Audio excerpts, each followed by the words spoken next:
Just for you, the listeners of Podcast Fandom, Audible is offering a free audiobook download with a free 30-day trial.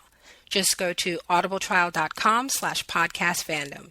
There are over 100,000 titles to choose from for your iPhone, Android, Kindle, or MP3 player. That's audibletrial.com/podcastfandom for your free audiobook download.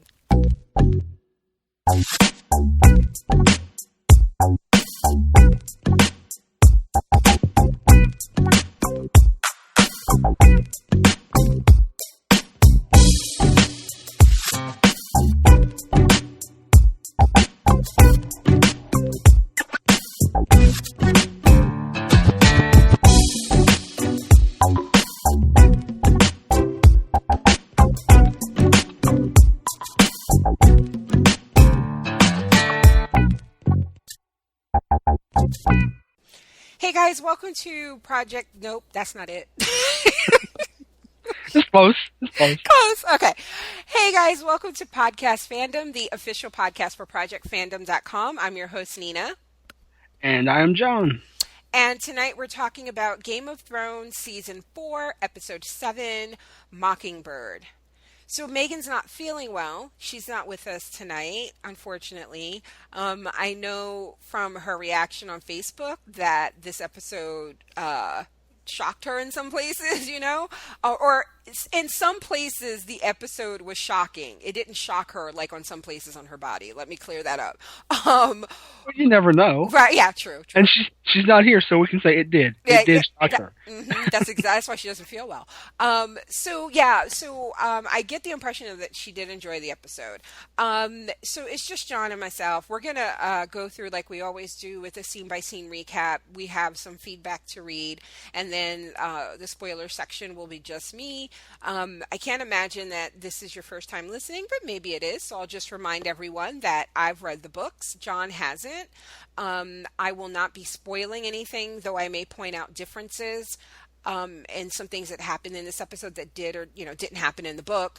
But I won't spoil anything in terms of like what's to come. In the spoiler section, however, at the end of the show, I will talk book spoilers. But if you want to remain, as they call it, unsullied. Did you know that, John, that if you are unspoiled for Game of Thrones, they actually call it being unsullied?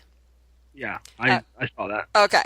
I'd heard that over the past couple of weeks. I thought it was cute. So if you wish to remain unsullied, at the end of the show, we play our outro music. And when the music is done, I come back and talk spoilers. So if you don't want to hear it, you can just turn off the podcast when you hear the music. If you do want to talk spoilers with me, please send emails directly to me.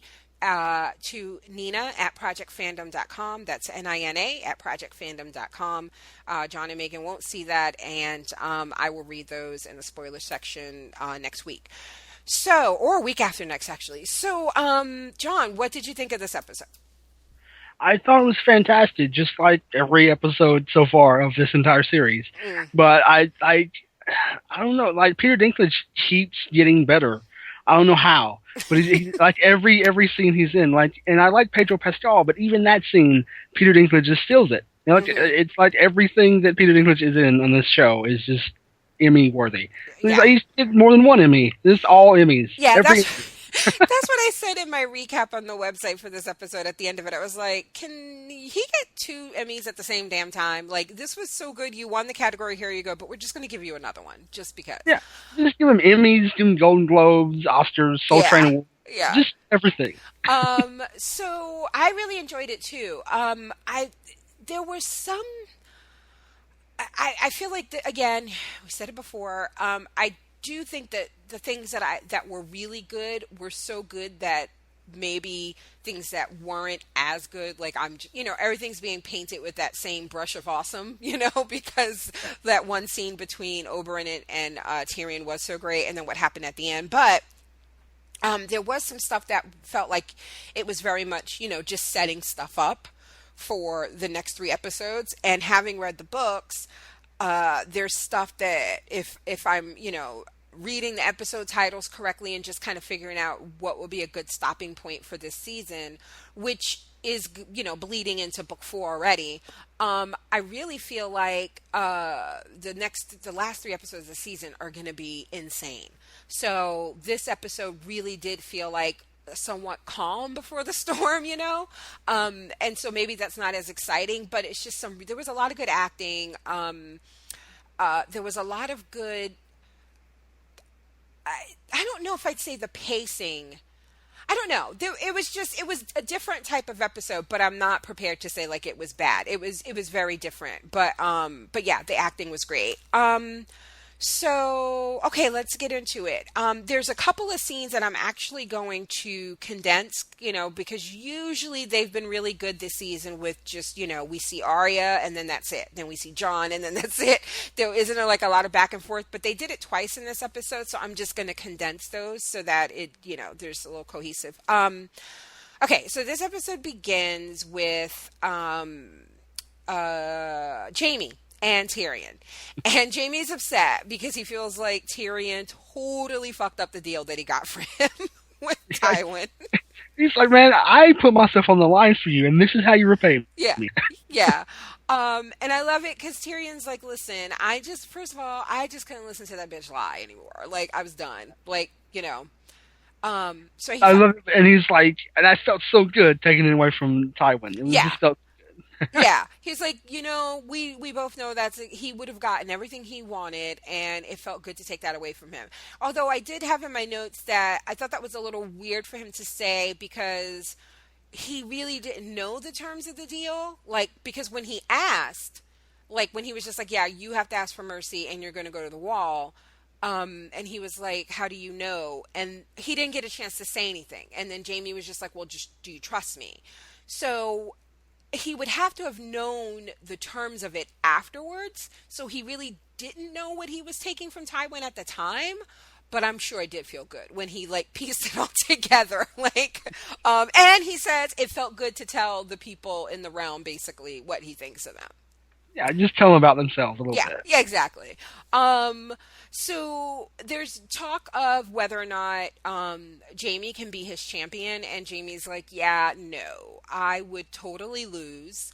And I love when Tyrion's basically like kind of joking, but maybe not. He's like, okay, even better. He'll lose both of us. Like, he's like, yeah, that makes him even feel worse. Yeah. Tywin would lose everything. And Jaime's like, tempting, but I kind of don't want to die. So, so then he's like, okay, fine. I guess I'll have to ask Bronn. And then he says, I really hope Cersei picks Sir Trant because that child beater, I would love to see Bronn kill him. Which, if you think about it, that would have been kind of awesome considering there is some history there. Do you know what I mean? Like, we've seen Sir Trant just be an asshole, and there was that time where he was like, Bronn, if Sir Meryn speaks again, kill him. Like, I feel like that kind of duel it would be nice to see, but Jaime's like, yeah, no, that's not who she picked. Before we move on to who she picked, how'd you feel about the line when he goes, but that's how father is. Like, he would just sacrifice any of us. And Tyrion's like, not you. You could kill a king, lose a hand, fuck your sister, and he still forgives you. And Jaime's like, hey. Why you gotta bring up bullshit? He's like, careful, I'm the last friend you've got. Yeah. And Tyrion's like, all right, cool, man. Cool, yeah, okay. Yeah.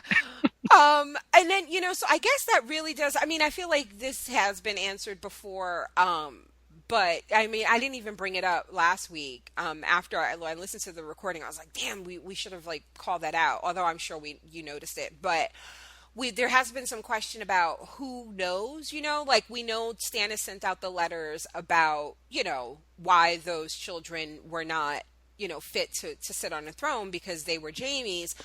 But it's like, okay, who knows what and who believes what? And last week, he told him straight up. Tywin told Jaime, you're going to go back to Casterly Rock and you're going to have children whose last names are Lannister. Like, not these Baratheon ones you got with your sister. But yeah, so I love it where it's just like, they can just openly be like, yeah, you're fucking Cersei and everybody knows it. I love that because that shows that Tyrion is right. It's like Jaime can do that, and and Tywin will let him off the hook. Yup. Okay, so then unless you have anything else for this scene, I'm going to move on to the mountain. Yeah, let's go ahead and go around that mountain. Yes. Oh my God. So this big motherfucker, good Lord. That's a huge bitch.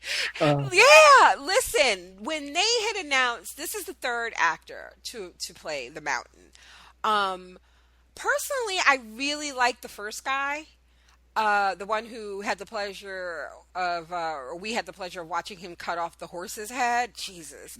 Um, and then the second guy, I felt like maybe looked like he would be the Hound's brother. You know what I mean? Like they looked kind of similar, like they would look more related. But I just kind of felt like I don't know. It was weird. It's kind of like the Dario thing, where it's like, who's that again? That's supposed to be the Mountain. That's not what he looked like last season. But I now, like. I think this recasting is a lot better than the Dario one because this guy is a mountain. I mean, he yeah. looks like someone who should be called the Mountain, and I noticed that he doesn't look anything like the Hound, but I don't care. Yeah, yeah, no, he really doesn't, and that's fine. But yeah, he's huge, and he is like, I think he's something like 7 feet tall. He's a professional, I think, not bodybuilder, but maybe it is a bodybuilder. But like a perfect, not what is it? Not an Iron Man. What's that other thing? Not Ultimate Champion. Uh, There's like a strong strongest, man. yeah, Yeah, the strongest man, the world's strongest man. yeah, like those things. Like he competes in those types of things. So he's really big. He picks up heavy stuff and moves it to another place. Right, without really breaking a sweat. And every picture that I've seen of him with, like, you know, as they were filming this season, some of the cast and stuff would post pictures to Instagram or whatever. There were a lot of pictures with him and Lena Headley, and her head is like at his waist. Like, it's ridiculous how big this guy is. So, but yeah, so in this scene, he is just practicing his killing skills, I guess. Like it And didn't. it's like those guys should have just coming out of a vending machine. Yes, It's just like cutting through them. Like, anybody got any more quarters? Because I need more guys to kill. yes. It really kind of didn't make sense. Like what exactly is happening here? I mean, they were clearly prisoners, right? Like they were in chains and stuff. So I'm guessing these are guys who have done something wrong one way or another, and they're in like the capital's prison or whatever. And so their guards there, like you said, kind of just one after the other. And what made it horrible is like they were actually encouraged to pick up weapons. Like you can try. It's like, and he's just slicing through them. Yeah, it was kind of like a gladiator battle, except for he was the lion. Yes, yes. And one guy asked for mercy, and he has none. I don't think that man knows the meaning of the word. And Cersei's I don't think that man knows the meaning of a lot of words. yeah, true, true. Yeah, so that brings me to the next point. They're totally not. You know, he wasn't cast for his acting chops. Like he had one line, and it was pretty bad. But yeah, so she steps over like the entrails of somebody he just gutted, and Her greets. dress, her dress, like dragging through it. I was like, "Yo, just pick up your dress a little bit. Come Yeah, on." there's, you know, I was thinking about that in another scene with Podrick, like when he's preparing the horse for them to leave for him and Brienne. I noticed like his cape, like at the bottom. I'm sure it's probably is. I guess it is called a cape, but at the bottom it's like really dirty. And I noticed that in a lot with a lot of things that or a lot of people you would expect to not want to get dirty. And I guess just in his time, it was just accepted. Like the dresses just trail on the ground through the dirt when they're walking, and it's like it happens. But yeah, that was particularly nasty. And she thanks him for riding, you know, back to the capital so soon. And he wants to know who he's fighting. And she goes, "Does it matter?" And he just shakes his head. He's like, "No, Mountain likes to kill. Mountain kill." Like, Mountain smash. yeah. Oh, geez. So The this next, sucks.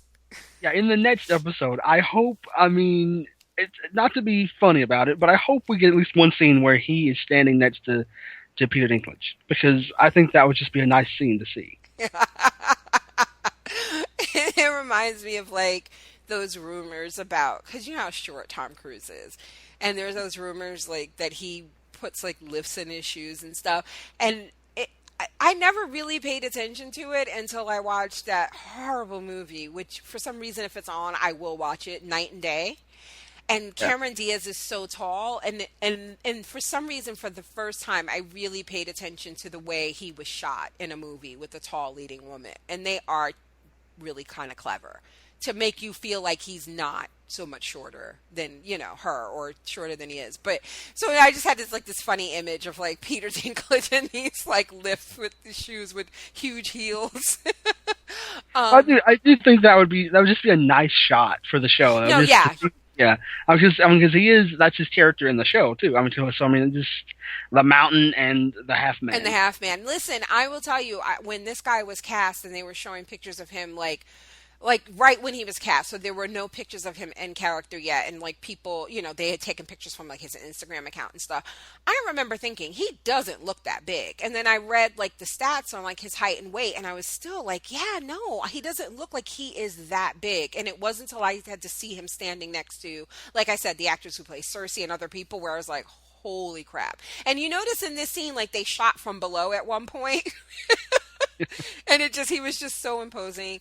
So, okay, so then the next scene is Arya and the Hound, and they come across this man who's dying, in this burned village. And, after a short conversation and, the Hound giving the man, like, a sip of water, the Hound puts the man out of his misery. He stabs him in the heart. What I loved about this is when she says her name is Arya Stark. I got some kind of odd satisfaction out of her actually saying that, because it feels like it's been forever since she's actually said who she is. Right, and it was safe to do that here because who's he gonna tell? Like he can't. Yeah, exactly. Yeah, so I agree with you. I like the fact that she felt safe enough and that she was able to say it, and I really felt like the pride and kind of like the relief of being able to say it after so long. Like it was evident in the line when she delivered it. And even when he asked, and then it's clear like this guy has no idea like who she is, like that it means anything, right? Because he goes, who are you, her father? And it's like anybody who would know that the Starks of Winterfell. Do you know what I mean? Like you would know that's not her dad, but so clearly he doesn't really understand the importance of who she is. And even the Hound was honest. He's like, yeah, no, I'm just her captor. I'm gonna go sell her to her aunt. Real matter of factly. So after he stabs a man in the heart, he's attacked by a drop bear or something. I was like, where the fuck did this guy come from? Drop bear, yeah. That's exactly what it was. El Chupacabra, too. It kind of scared me, too. Like, it's a hard thing to do. Every now and again, I will see something where, that trope of like, will the scare is coming, like something's going to jump out from behind the door or something like that. And it's really hard to trick people, with that because you're expecting it.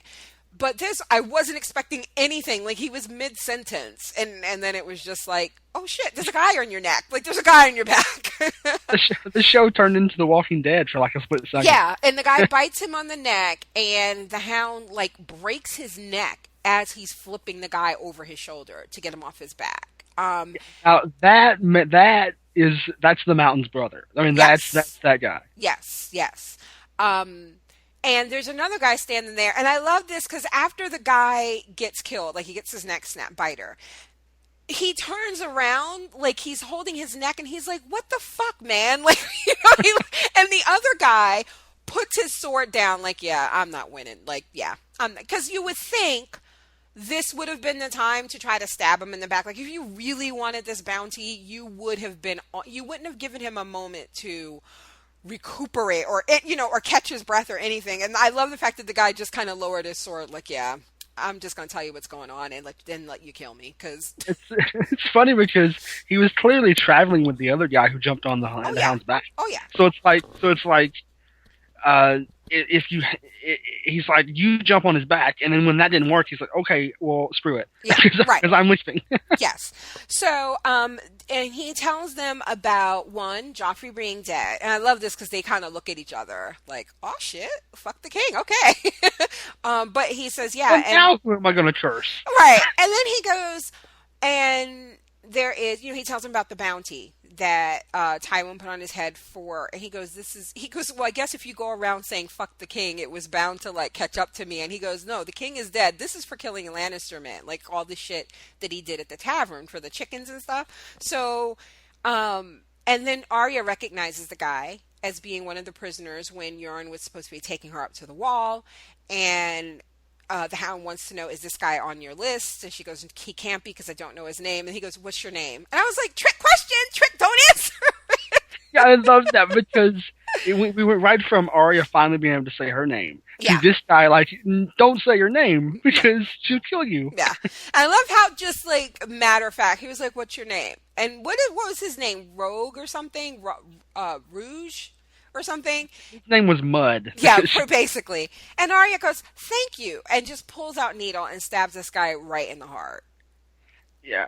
And he the Hound had just told her that's where the heart is. Yeah. Like when that's how you kill a man. Yep. So then when she did it, when she stabbed this guy, he was like, you're learning. So she wipes needle off the way that the Hound had just wiped off his knife. I love that. Like she is like he's not just getting softer. Like we know he's getting a little bit softer, but she's getting harder too. They're like meeting in the middle. Yeah. I love that. It's not like one of them is turning the other into, the extreme. Right. It's like they're both kind of just meeting in the middle. I like that. And I loved it too when when he first turns around to the other guy and he's like, what are you doing? And the guy tells him about the bounty. He goes, and you thought you were going to get it? Like, do you not know who you are? Because there's no way you're killing me. And then when he goes, and Arya says, yeah, you were the guy that blah, blah, blah. And you said he was going to fuck me bloody with a stick or something. I love the Hound goes, the day really isn't going the way you thought it was going to go, is it? Because you really don't know who you're fucking with. So, okay, so then I'm going to combine their stuff. So then later, he's sitting, they've made camp, and he's tending to his wound, and he's just cussing every step of the way. And she tells him it needs to be, like, what do you call it? Not cauterized, because that's when you, like, burn off like a artery that's bleeding or something, right? But basically she tells him like to help with the infection or help fight the infection that they need to burn it. And she goes, I know you don't like fire. And I was like, that is an understatement. Like, she goes, but it won't hurt. And I'm like, fuck you, it won't hurt. Arya, come on. And he loses it. Like, she's just like picks up this torch and she's like just sticking it in his face and he's like, fire bad. Right. He's like, yeah, no, we're not doing that. And so then he sits down and he talks about what happened to him. And he tells a story that we already knew. And he told her, you got it right when you said it before. My brother held me down and put my face into the flame like it was a juicy mutton chop. And when she asks why, he says, because he thought I stole his toy and I didn't steal it. I was just playing with it.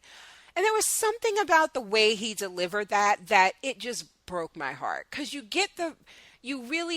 it drives home, because I don't know if they've ever said exactly how old he was when this happened, but that seems like something a young kid would do. Like just pick up his big brother's toy to play with. Do you know what I mean? Like a kid of like 6 or 7. Like it's not like 2 teenage boys. You know what I mean? Like it just felt even more wrong. And then we learned that the father defended, in a way, basically, what Gregor did by telling everyone else that Sandor's bedding's caught on fire. Yeah, and like you said, we already knew this story, but it was so much heavier coming from the Hound. Mm-hmm. Like this strong character, like in showing this weak moment. And the fact that he's showing this weakness to Arya just shows to me that they are getting closer, which is, I don't think that he's on her. I would be surprised if he's on her list anymore. Mm. Like, I would be surprised if she was still wanting to kill him. Yeah. And then he just seemed, this is probably not defeated, but this is definitely the most frustrated we've ever seen him, because then he's like, oh, I am a walking bag of silver next to you. Like, there's this, and he goes, any place we go where the Lannisters have any sway, which is every place between where we are right now and where we want to be, people are going to be gunning for me, and I'm out here getting stabbed and bitten and, cut. And, he's clearly blaming her, like when he talks about, like, because remember, he didn't want to go in that tavern, and she, like, walked all up there. He wouldn't have even been there to get these people on his put himself on their radar and offer this bounty. And he was just really, I don't think defeated, but really frustrated. And he was just like, fuck, I wish I never met you. Wish I never laid eyes on you. He was as whiny as the Hound can get. Yeah, exactly. It didn't even feel right. Like, whining, it just doesn't seem like a word you want to use with him, but that's about it, right? Like, that's how he whines. It's kind of terrifying when he whines. So then finally, she says, at least let me clean it and sew it up for you. And that was a pretty bad bite. Like, when we get a close-up of it, it looks pretty bad. And so he allows her to do that. And even like now, with how medicine is now, getting bitten by someone can result in a serious infection. So, I mean, I'm worried about him dying from that. Can you even imagine, seriously, like, wouldn't that be the George R.R. Martin way to, like, do you know what I mean? It's like, and I think we talked about this when we did the Walking Dead podcast, and I was actually thinking about it this morning, and I'm not sure why, but I was trying to remember where when people that you want to see die, I like for them to know why before they go. Do you know what I mean? When there's that moment where the hero gets their revenge, I hate when it's really quick. Like, I don't want you to walk up behind them and snap their neck. Like, I want you to be able to say, my name is, so-and-so Montoya, and you killed my father, prepare to die. Montoya. Yes. Yeah. I want that moment, so they could be like, oh, fuck, I shouldn't have did that, So I was thinking about that and how it seems like the bad people, they always get like these quick deaths that they really don't deserve. Like, you want them to suffer.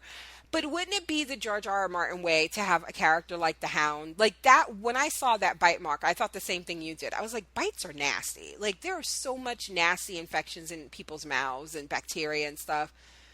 That would be a really fucked up thing to do, I think. And it would be even more fucked up because, like I said, they seem to be becoming good friends. Mm-hmm. So it's like, if they get even closer to where she does begin to really see him as a father figure, and then he dies from that. I mean, that would be terrible. But it would be great dramatically. Yeah, okay, so then we're at the wall. We hear the sound of one horn, which we know is Rangers are returning, and Jon arrives with the crew that he took up to Craster's, and Alistair Thorne wastes no time being a fucking bastard, and not the good kind, not a Jon Snow bastard, but he's a dickhole. Yes. And he's like, he orders Ghost locked up before he threatens to have him cooked. And then later, Jon is talking about how they spotted some of the campfires of some of the wildlings, like, Mance's men, when they were up on some hill or something, and they're closer. And he's like, they will be here before the next full moon, so clearly within a few weeks at least, right? And he suggests caving in the tunnel, icing it over, sealing it up, something, so that they can't get through. And Alistair is basically like, remind me what you do here again? You're a steward? All right, that's right. Go back doing that and shut up. Oh. And it's like such a prideful thing for him. It's like why?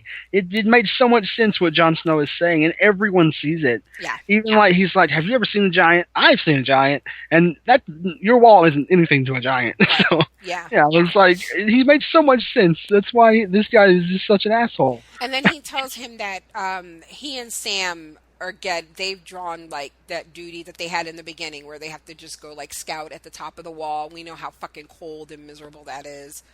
And Jon was about to like lip off some more, and Sam was like, nope.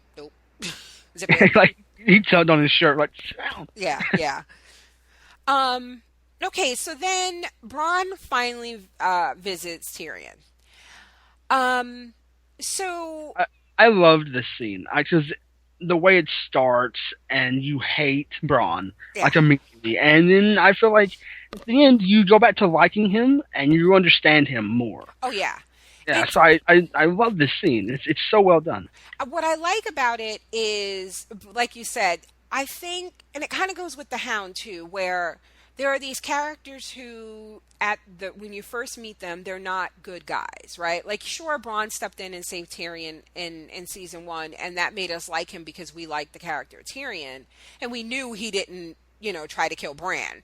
Um, so we liked him, but he was never, we weren't under any illusions of who he was. Like, he's a sellsword, and whoever has the most money and is going to give him the best, opportunities, that's who he's going to work with. That's who he's going to side with. And it would be real easy to take characters like him, like the Hound, and like you said, have them go completely to the good side. Do you know what I mean? Like, they're fan favorites and just have them be. But even last week, or maybe it was the week before, where the Hound backhanded Arya, and it's like, hey, wait, you're not supposed to Oh do yeah, that. he is the Hound. Oh Right. yeah. And then you're like, oh no, but wait, this is who the character is. And I do think that there is something kind of great in that, and brave in the writing to say, yeah, no, at his heart, and then what he said was a lot of sense, which was, listen, your sister has given me a woman to marry. He's already been knighted, right? So he's going to marry Lala Stokeworth, who is dim-witted. But he seems to have a plan, and he's like, she's not even like the first daughter. Like, she has a sister, and he's like, yeah, but she's like almost 40, and accidents happen. So Bron has a plan where he's going to be comfortable and set up, and he's like, I can't, it's the mountain, and maybe I could win, but if I slip up once, I'm gone. And, I love that humility. Like, mhm, he knows that he's good, mhm, but he knows that the mountain is good too. So yes. it's like, why would I risk that for your maybes? And he Like, goes, because maybe you're you'll my get. because Yeah, you're my friend. And he goes, I am your friend, but when have you ever risked your life for me?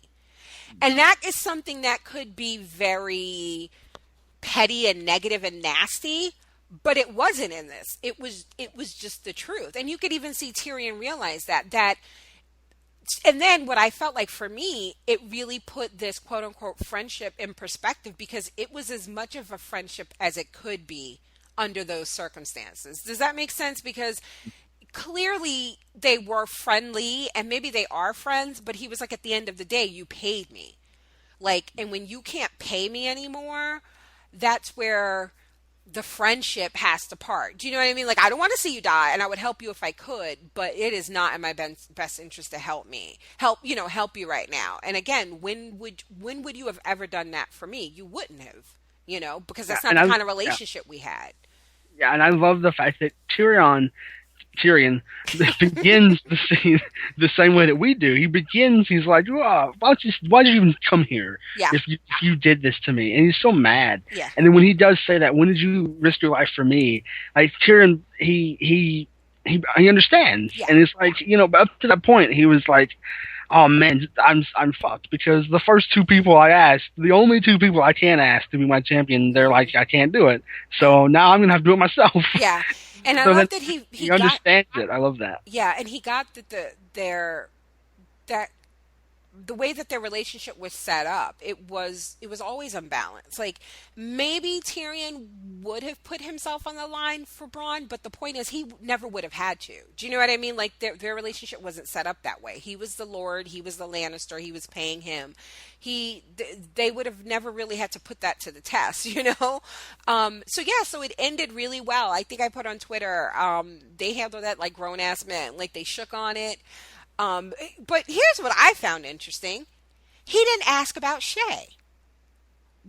Wouldn't you think he would have said, hey, you told me she got on that ship. What the fuck happened, dude? Like, because honestly, Shay is the reason Tyrion's responsible for his own actions. Like, he didn't have to fly off the handle, but Shay was a low blow, and they got the emotional reaction that they wanted out of him. You know what I mean? Like, that was as much to convict him as it was to shame him and hurt him.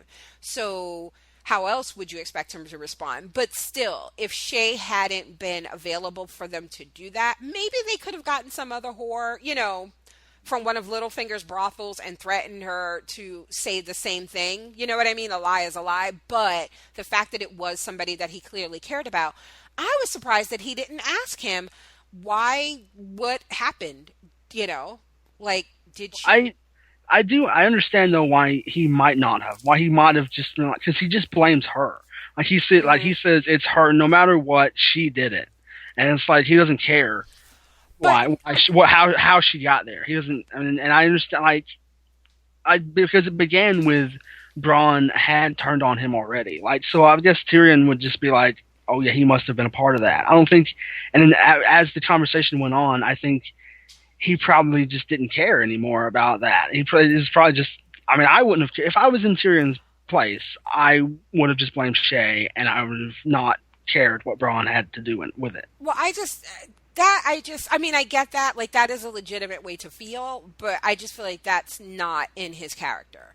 That's not in the Tyrion that we've seen for 4 seasons. You know what I mean? Like, he seems like the type where he would just be like, what happened? Did she not? Like, just be, because I do think there's a difference between, I don't even know if I want to say betrayal, which I think you just called it, but I understand that word and wanting to use that word, but by the end of this conversation, it just feels like I don't know that what Bronn has done here and not being his champion and agreeing to marry Lawless and all this stuff is necessarily a betrayal. I think that helping, lying about Shay or not putting her on that ship, or knowing that she never got on the ship and was brought back and not doing anything to stop it or whatever. Like, I think that is a betrayal, and it just seems to me Tyrion would want to know whether or not he could do anything about it, whether or not, I don't think it would make him, like, forgive Shay or whatever, but he likes to know things. Do you know what I mean? And it just seems like, to me, that's something he would have asked. But, so then, next we're in Meereen, and Daario has snuck into Daenerys' private quarters, again, and he presents her with some bullshit flowers, again, and she's like, what are you doing here? And he admits that he snuck in through the window, and she's like, if I want to see you, I will summon you, these are my private quarters. And basically he says he's bored, she has him and the other second sons patrolling the streets of Meereen, and this isn't what he does. Like, he's good at women and war. And he's like, give me something to do. Like, the one woman I want doesn't want me. So, like, send me somewhere to, tell me who to kill, and I'll kill them anywhere, whatever. And he's like, let me do what I do best. And then she pours herself a glass of wine, and she tells him that he can do what he does best. And she tells him to take off his clothes. Get naked. Yeah. So, I did not like this at all. I don't either, but the later scene where she says that she sent him away, like, I didn't like this because I felt like she was falling for him, and she may be, mm-hmm. But the later scene where she said she did send him away, I was like, well, maybe she just wanted to get laid. I don't know. And but listen, and that's okay. So here's the thing, I liked it in the sense that I like the change or the growth in her character, especially in this time, right? Where, women, it's not like now, where women have all these rights, but for her to be able to say, yeah, I'll fuck you because I'm horny. Yeah, I want to get laid, which is typically a guy thing. Like, that's something Oberyn or Tyrion or Jaime, you would expect from characters like that. But for a woman to to have that kind of agency and say, yeah, this is what I want to do, I loved that. My problem, though, is that I don't think it should be him. One, you don't say, when I want to see you, I'll summon you.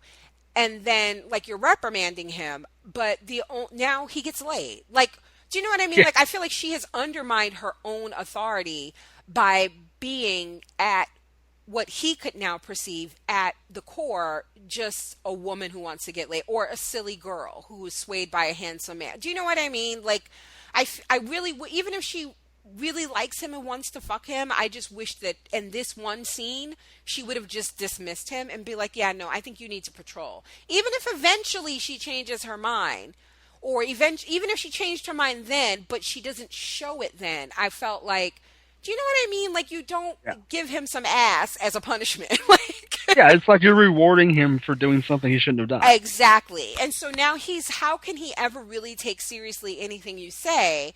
And it's like, so, okay, so that's the first thing. So they have sex. And then this is another thing I'm combining. So the next morning, Ser Jorah sees him leaving. And it's clear what happened because it's super early. He looks like he just been fucking all night. And Yeah, he's like, she's he in a might as well really good mood, you know. he might as well have just been high fiving guys down the hallway. Yes, basically. And so Jorah comes in and he makes a smart remark. Obviously, that he knows that Daria was there, Yeah, and it smells like sex in here. What's yeah, right. It smells like Badissi. So he says, so they go back and forth where she's like, yeah, well, I don't trust him. Like, I used him, whatever. And I'm sending him to Yunkai, him and the other second sons, and they're gonna, take back the city for me. And he's like, and then she says, and I've ordered him to execute every slave master there. And he's like, have you learned nothing, woman? Like, you can't just, and so he brings up what I thought was a kind of lame comparison where he was like, I sold a man and Ned Stark was going to have my head. And if he had had his way, I wouldn't be here to counsel you and all this stuff. And it's like, yeah, but you fled. Like, you hopped across the narrow sea to avoid your punishment. But you have to know when to bring up those kind of details. Yeah, right, exactly. He leaves that out. But it's like, she knows. Like, everybody knows his story.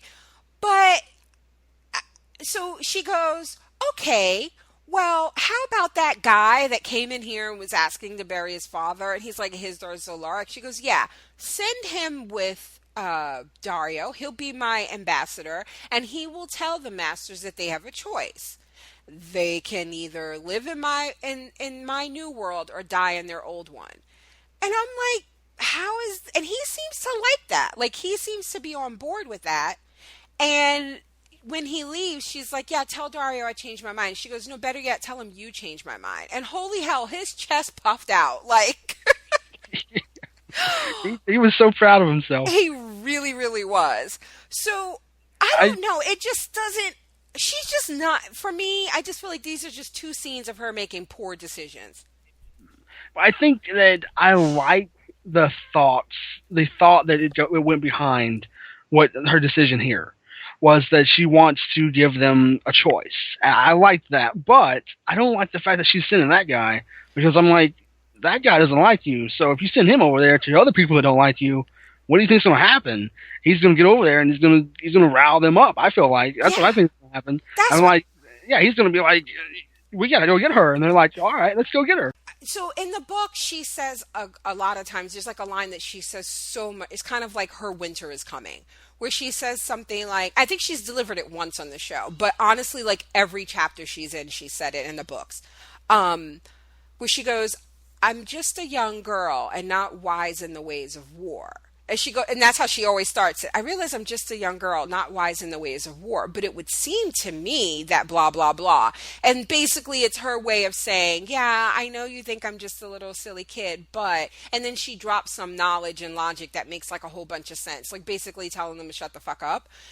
This really feels like she's just making really bad choices, like between sleeping with Dario and then sending him off. And then, like you said, this guy that she doesn't know, like, why would you send somebody's whose father you just executed to go talk to your enemies? That doesn't seem very smart. I may be just a young girl who isn't wise in the ways of war, but I think that's a pretty bad idea. Yeah, doesn't really make any sense. Okay, so now Brienne and Podrick are at an inn at this tavern, and she's like, tonight we feast like kings. She's sick of this road life. She's like, they're going to get a room, the feathered bed. They're going to eat well. She's like, you can't set this on fire. Right, yes. So they decide that they're going to, stay at this inn for the night. And then we see that their server is Hot Pie.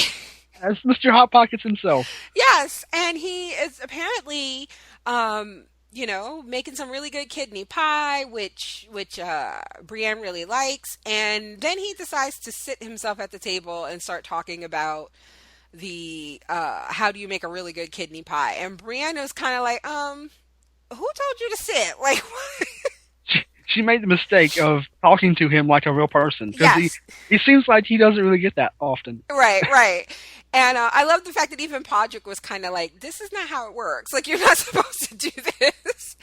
Um, so she tells him that they're looking for Sansa Stark. She describes her, she says her name, and when he kind of brushes it off as saying, oh, yeah, Starks are traitors, and, I don't know any Sansa Stark, um, she says that she's sworn to Catelyn Stark, to return her daughters safely or to find her daughters and keep them safe. And he walks off. And the next day, as they are loading up, as they're preparing their horses to leave, Patrick kind of tells her, like, hey, you can't just be telling everybody what we're doing. Like, I loved it. we can figure this out and get assistance without you telling everything. I love though that he's hesitant to do that. He's like, I may be a lowly girl, but I'm not wise in the ways of war. Right. I may not know how to cook a rabbit, but what I do know is this is not how you do this. It's like, people don't like the Starks around here, so you might want to not tell people we're helping them. Right, right. And he brings up the fact that, the Lannisters have money and all this stuff, and that people will do anything. Like, times are hard out here, and we just should not be broadcasting that we're looking for Stark girls. Hard out here for a pimp. Yes. I love when she goes, I don't want to offend my lady, and she goes, you're not interesting enough to be offensive. Like, I was like, Jesus, Brienne. So before they can go, Hot Pie comes out and he tells them that he knows, he met Arya, she's alive. The last he saw her, she was with the Brotherhood, and as their prisoner, they were going to take her to her aunt, and they had another prisoner, the Hound. Who, he describes and Podrick says, must be the Hound. And so he gives her a piece of wolf bread. He was like, she liked the last one and this is so much better. And it was so much better. It was like clearly like a dire wolf. I was like, aw. I feel like he's been practicing that in his spare time. Yeah. So for the next time, maybe he sees Arya, he can give it to her again. Yeah. So then what I hate about this is like, and we've talked about this too in other shows, where you have characters do something that's stupid, but because there were no negative consequences this time, they then think that validates their stupid decisions, So she kind of looks at him and she's like, you were saying? And it's like, yeah, but what were the chances that one person you were talking to was going to know something that could help you? Like, it's still not smart to be broadcasting. Because I even think in the book she says, because I think, I don't know that they've really said it on the show. I think Egret has said it about redheads. They're called, they're kissed by fire, by having that red hair, and that it's not common. So her walking around saying, yeah, I'm looking for a really pretty girl, really tall with red hair, was enough. Do you know what I mean? Because that's like not a common thing to see, like tall redheaded women. So that's what she did in the books, but like he said, you can't just be throwing around the Stark name. So yeah. So and know what else was good in the scene? No, I'm sorry. What were you gonna say? I hope, like you said, it's not smart, and I don't like you said, that she thinks it was okay because it worked out this time. Mm-hmm. So I hope she does it again, and I hope maybe it's a throwaway scene where she does it again, and it's just some random people who then try to kill her, and we get to see her kill some people. Yeah, yeah. So she learns her lesson that way, and it's nothing serious. It's just a throwaway scene where we get to see her do some stuff. And what I liked about this is that he hasn't been, like the last time we saw them, it was all about how he's not very useful in this kind of capacity as a squire, like cooking and riding a horse or whatever. But I like that it almost feels like in this one he had more street smarts than she did, because she is so virtuous and so, right is right and wrong is wrong, And Jamie even tried to tell her, like last season, that's how she almost got raped and he lost his hand, where it was like, yeah, that guy recognized us. And even if he didn't, we just can't let people go who know who we, you know what I mean? Like, and then she didn't want to do it. And then that guy sold them out to Locke, you know? So I like that this is now where you see people are trying to tell her, this is how it is out here in these streets. Like, you just can't, the struggle is real, and you just can't be telling all your business and letting people go knowing who you are and what you want. So, but what was It's really so good, cold in the D. yeah. What was really good about it too inside, remember when he looked at her and he was like, "Are you a knight?" And she was like, "No." He goes, "Oh, because you have armor." Do you remember the argument between him and Arya and Gendry when they were traveling? And he was saying that all knights wear armor. And Gendry was like, "No, I made armor in King's Landing. Anybody can buy armor." Like, Oh, yeah, I do remember that. yeah, so, and I I didn't love, miss that. yeah, so I love it in this scene where he says to her, "Are you a knight?" And she's like, "No, why would I be a knight?" He goes, "Because you have armor, and, you know, knights have armor." And she just looks at him like, stupid ass. So then they, I do like that Podrick is street smart, like you said. So that, and he wasn't able to cook and stuff. I like that is representative of his role with Tyrion, where mhm, it's that he learned how to be smarter than to be tough, right, right. like because he was with Tyrion. So they leave, and as they're going on, they start talking about, like, you know, they had like one plan where they were going to go. They were headed for the wall, and now they're like, "Oh, I don't know, maybe we should go to the Vale." You know, that makes sense too, and that's what Podrick thinks that they should do. So she listens to him, and so it seems like they come to like a fork in the road, and it seems like, you know, Podrick's suggestion is the one that they take. So then we're at Dragonstone, and Melisandre's taking a bath when Selyse enters, and they Yeah, have this. this is the obligatory titty scene. Yes, that's what I have in my recap. Obligatory Game of Thrones titties. And so basically she talks about, there's a couple of stuff goes on here. Melisandre talks about the different potions that she has and how she has used them to trick people not into believing in the Lord of the Light, but she says it. She says something like, "There are tricks that you play to lead people to the truth," and they know that they're tricks, and they were tricks and lies afterwards. But the point is to lead them to the truth, which, She's like a magician, is what she yeah, is. basically, and it was just kind of like, really, you're falling for, like, it just, I have an analogy or a similar situation I'm going to bring up in a second, that I was just kind of like, I don't know why people fall for this shit. But so then, yeah, so she tells her, "But you, my lady, like, you are strong and you don't need this type of stuff." And when she talks to her about her daughter, when Selyse talks about Shireen, and she says, basically, you know, her daughter's a non-believer, and she goes, "I can't tell if her doubt is real or just to, like, spite me as her mother." And she goes, "I think we should leave her here when we go, but Stannis wants to take her with us." And Melisandre instructs Selyse to look into the fire, and she says, "I know that you don't need tricks and that you can handle the truth even if it's harsh. Your daughter must come with us when we set sail. The Lord needs her." So what the fuck is that about? I, she's like, your daughter's gonna die. You have to let it happen. That's what it feels like, right? Like, she's Yep. saying, yeah, that's what it feels like. I like though that Melisandre did say, like, she just told her how she does what she does, Hmm. and then she proceeds to do what she does. Oh yeah, and I love that. what I find is funny is, like, she's like, so when she told her to look into the fire, she didn't do anything, right? Like, she didn't put anything in the fire. She was basically leading her to believe that you're going to see the truth in a fire without any tricks because you're so special. And I'm feeling like, bitch, you probably put something in that flame this morning. Like, I don't know.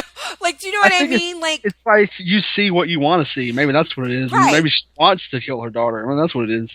and also, let's not forget the fact that she asked her to reach for a potion, and she said, "No, not that one. You don't even want to touch that one."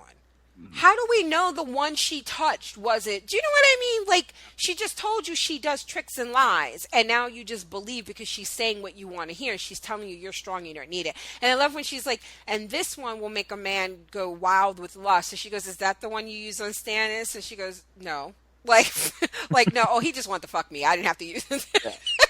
Have you seen me and have you seen you? Right, Okay? right. That's I all. didn't need no potions, lady.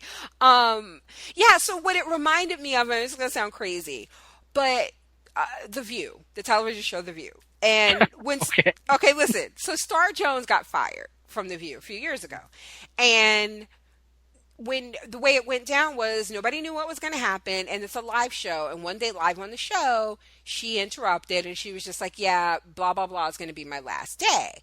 And all her co-hosts around the table were shocked, and and it was just like, okay. And then the next day she was gone, like she didn't even come back for the next day.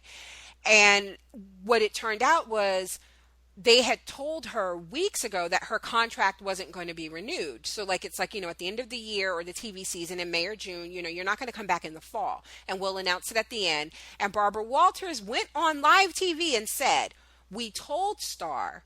And the reason that they were letting her go is they do polls and stuff, and she wasn't seen as favorable. So she says, we told Star when we announce it, we will say it's for whatever you want. You know what I mean? Like, we will let you spin the narrative. You could say you want to spend more time with your family, you're moving on to whatever. We'll say whatever you want us to say. And then as I'm listening to this, I'm thinking, so basically you're telling me you guys are not above lying to us. Like she went on live TV and said, we were willing to lie, but then Star, for whatever reason, got butthurt the next day and ambushed us, on live TV. And the one thing that stuck with me for that whole thing was not anything negative towards Star Jones. It was negative towards Barbara Walters. Like, bitch, you just told us you would lie to us. And that's what I felt like just happened in this scene, where this woman just told you she's a liar and a trickster and that this all might be bullshit. But yeah, so I don't know. I've not yet read enough of the books. Like, I don't feel like they've gotten to a point in the books where I know what I believe about this Lord of the Light. But we see there's something to it because Beric Dondarrion has been brought back from the dead. Mm-hmm. Like, we've seen that happen, and we know that that's happened, like, 6 or 7 times already. So there's something there, but I don't know if it's a real god or if this is just some really fucked up dark magic, Like, I don't know. All I know now is that Star Jones is the daughter. Yes, and she needs to be sacrificed. So, okay, so then Oberyn goes to visit Tyrion, which is hands down the best scene in the episode, right? Yes. It is, and like I said earlier, like, it's crazy that Pedro Pascal is so good in this scene, and he is overshadowed by Peter Dinklage, who did not do a lot of talking in this scene either. Like, for me, it was his face, but that's not to really take anything away from what Pedro Pascal has done as Oberyn Martell, and he has not had a bad note, has he? Like, no. Everything, right? He has nailed everything they've given him. Yeah, so he comes to visit him and he talks about, I love where it starts off. He's like, yeah, I would expect you to be in a brothel right about now. And he goes, and Tyrion goes, there's a lot of dirt down here, but none of the kind that I actually like. And he says filth, which I love that he uses that word. Yeah. Filth. He says filth, a lot of filth down here, but none that I want. Yeah. And Oberyn says, yeah, I was with a woman a few days ago, a blonde, and then he goes, it was your sister. And then I love how clearly Tyrion knows that this is not about sex. Yeah. So he says, yeah, she was buttering me up and clearly was trying to sway me to, vote against you and all this stuff. And he goes, this is not the first time, that I've been disappointed with you and where you're concerned. He goes, he talks about going to Dorne with his sister Elia and his father when he was young, shortly after Tyrion was born, and how there was this everybody was talking about the monster that was born to Tywin Lannister, and they wanted to see him. They'd heard he had one red eye and a tail and a claw, and yeah. And Cersei was like, yeah, I'll show you the monster. And like every day they begged. And finally, her and Jaime took the kids to the nursery, pulled back, Tyrion's blanket. And he was like, yeah, your head was a little big and your arms and legs were kind of short, but there was no red eye, no tail. Just the only thing between your legs. Yeah. The only thing between your legs was a tiny penis. Yeah. And he goes, that's it. And he goes, oh, that they had heard that he was born with both male and female genitalia. And Tyrion goes, that would have been made life so much easier if that had been the case. But yeah, so he says, they were like, yeah, this isn't a monster, it's just a baby. And Cersei pulled his penis and pinched it until Jamie made her stop. And she said, it doesn't matter. Everybody says he'll be dead soon. He should have been dead already. And I loved because that was coming from Oberyn, but you could feel Cersei through that. Oh, the yeah. way that Pedro Pascal played that, you could feel her saying it. Yeah. And you could see, like, because the camera was on Peter Dinklage's face for that. Yeah. So you could see he was getting mad and sad. Like, he was wearing both of those. Yes. And then when Oberyn made the twist, like, he's not a monster, and he's like, okay, I didn't see where that was going, but now I'm okay with it. Yeah. And you got to know, you think that this is, there's no cameras in this time, so you don't know what you looked at like as a baby. Do you know what I mean? Like, this is a time where people tell you things and you just believe it. It's like, yeah, when you were born, man, you had the biggest nose, you grew into that nose. And it's like, okay, thanks, But it would be, you would imagine that maybe he has heard things from people like Cersei saying what an ugly baby he was and whatever. And you don't know what you look like. You don't have pictures. So I love the fact that there was this guy telling him, like, yeah, no, dude, you were just like, your head was a little bit bigger than most babies, but you were just a baby. And it was a little disappointing. Your head was a little bit larger, your arms and legs were a little bit smaller, but it wasn't that big of a deal. Yeah, you were just a baby. You were just a baby, and your sister was the fucking worst. And I love also in this story that we see that Jamie was not an asshole. Like, he was, from the beginning. He was already protecting his brother. Yes. So he goes, well, there's one thing about my sister, Cersei eventually gets what she wants. And then the story takes it even, like, I'd read this and I still was like, I don't know why. Something about when he goes, but what about what I want? And I was like, oh shit, wait, what? Where are we going with this? What's going on? And he says, he goes, well, I want, justice. And he goes, you've come to the wrong place. If you want justice, are you paying attention? And he goes, oh no, I think I'm in the right place, and he talks about he wants to get revenge on the people that betrayed and murdered his sister and her children. He's going to start with Gregor Clegane, and he tells him, I'm going to be your champion. And then, like, the happiness that washed over Tyrion's face. He even let out. Yeah, he even let out like a slow kind of like sigh/moan when he said it. Like, he could not hold it in, like the relief, And I love that he like literally picked up a torch for him. Like, he picked it. When I first watched it, the first time I watched it, I didn't realize, I knew he stood, he kind of walked away for a second, and I thought that he had held the torch, like he was holding it when he said it. But then the second time I watched it, when he first stood up, I was like, oh no, there's a torch on the wall. So maybe he was just kind of standing close to it. But then he picked it up and I was like, oh, wow, that's heavy. Like, he literally is carrying Tyrion's torch for him. Oh my God, it was so good. It is so good. And I love that earlier because like I mentioned, it would have been cool to see Tyrion with the mountain. Mm-hmm. So and they talked even in the conversation Tyrion had with Bronn earlier. He was like, "That'll be a story if I can slay the mountain, and they'll sing a song about it." And he's like, and Bronn's like, "I hope I can sing it," And yeah. So it's like you're kind of like you would think you want to see that, but now you're like, I want to see Oberyn do it, and I want to see that happen. And I think the show even it gave you, because like I mentioned, I think the last week, because of the title of the episode, mm-hmm. The next episode, I knew it was going to be The Viper in the Mountain, because mm-hmm. that's what this episode is called. But I think earlier, like when the mountain was named, you had, I think people who didn't get it already would have had to have thought that was going to be who it was. It was going to be Oberyn, because you knew Oberyn wanted to heal the mountain. He said it earlier in the series, in the season. So it's like you knew it was going to be him. You had to have at least thought it would be him. And now I will say that there are people who didn't, like, who were truly shocked when he said it, and I'm okay with that, because I feel like I don't know. I just feel like they did a really good job where I could see where people wouldn't have thought that right away.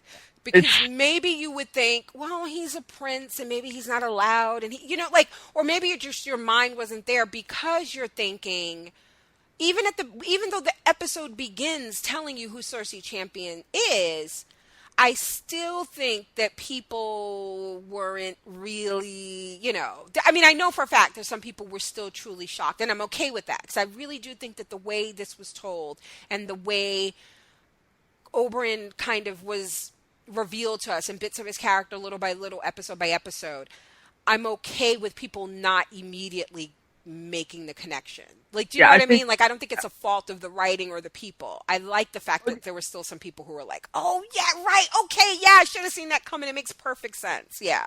I definitely think this is something that you could have caught it, and if you didn't catch it, it's not a fault of anyone. It's Right. just like something that you could have seen. So then we go to the Vale.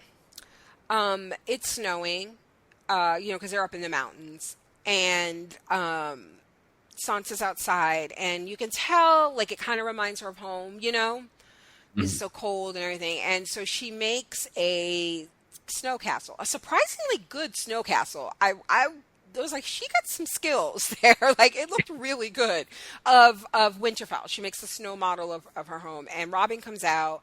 And they have this really kind of cute conversation where he's like, where's the moon door? And she's like, well, yeah, we're not up in the mountains. I love, he's like, that sounds dangerous. Like, because his mother has led him to believe, I mean, it's kind of true because they haven't been overtaken, that, you're safest up in the castle in the mountains. And they're going to start to make a moon door, right, in her little snow castle. And he reaches over and he accidentally like knocks one of the towers down.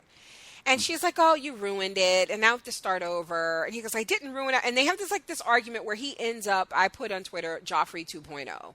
Like, he Yeah, threw the biggest fucking insolent little fit. And he's like kicking the snow over, kicking the thing. And she slaps the shit out of him. And he runs off crying. she's like, where's my necklace? Right. So it's funny because I really like the start of this conversation where he was just like, but if you don't have a moon door at Winterfell, like, how do you punish the people who bother you or the bad people or whatever, or people you don't like? And she goes, well, I'm a girl and, where I'm from, we don't really, women didn't concern themselves with that type. Like, that was decisions for other people. He's like, oh, well, when we get married, and I like that when he said that, like, when we get married, we'll have a moon door put in and blah, blah, blah, and this is what we'll do.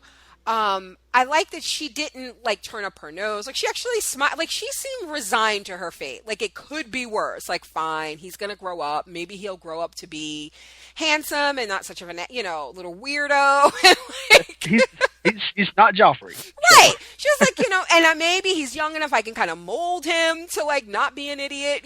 Like, I like the fact that she was not turned off by this. It seemed, and then he totally flipped out.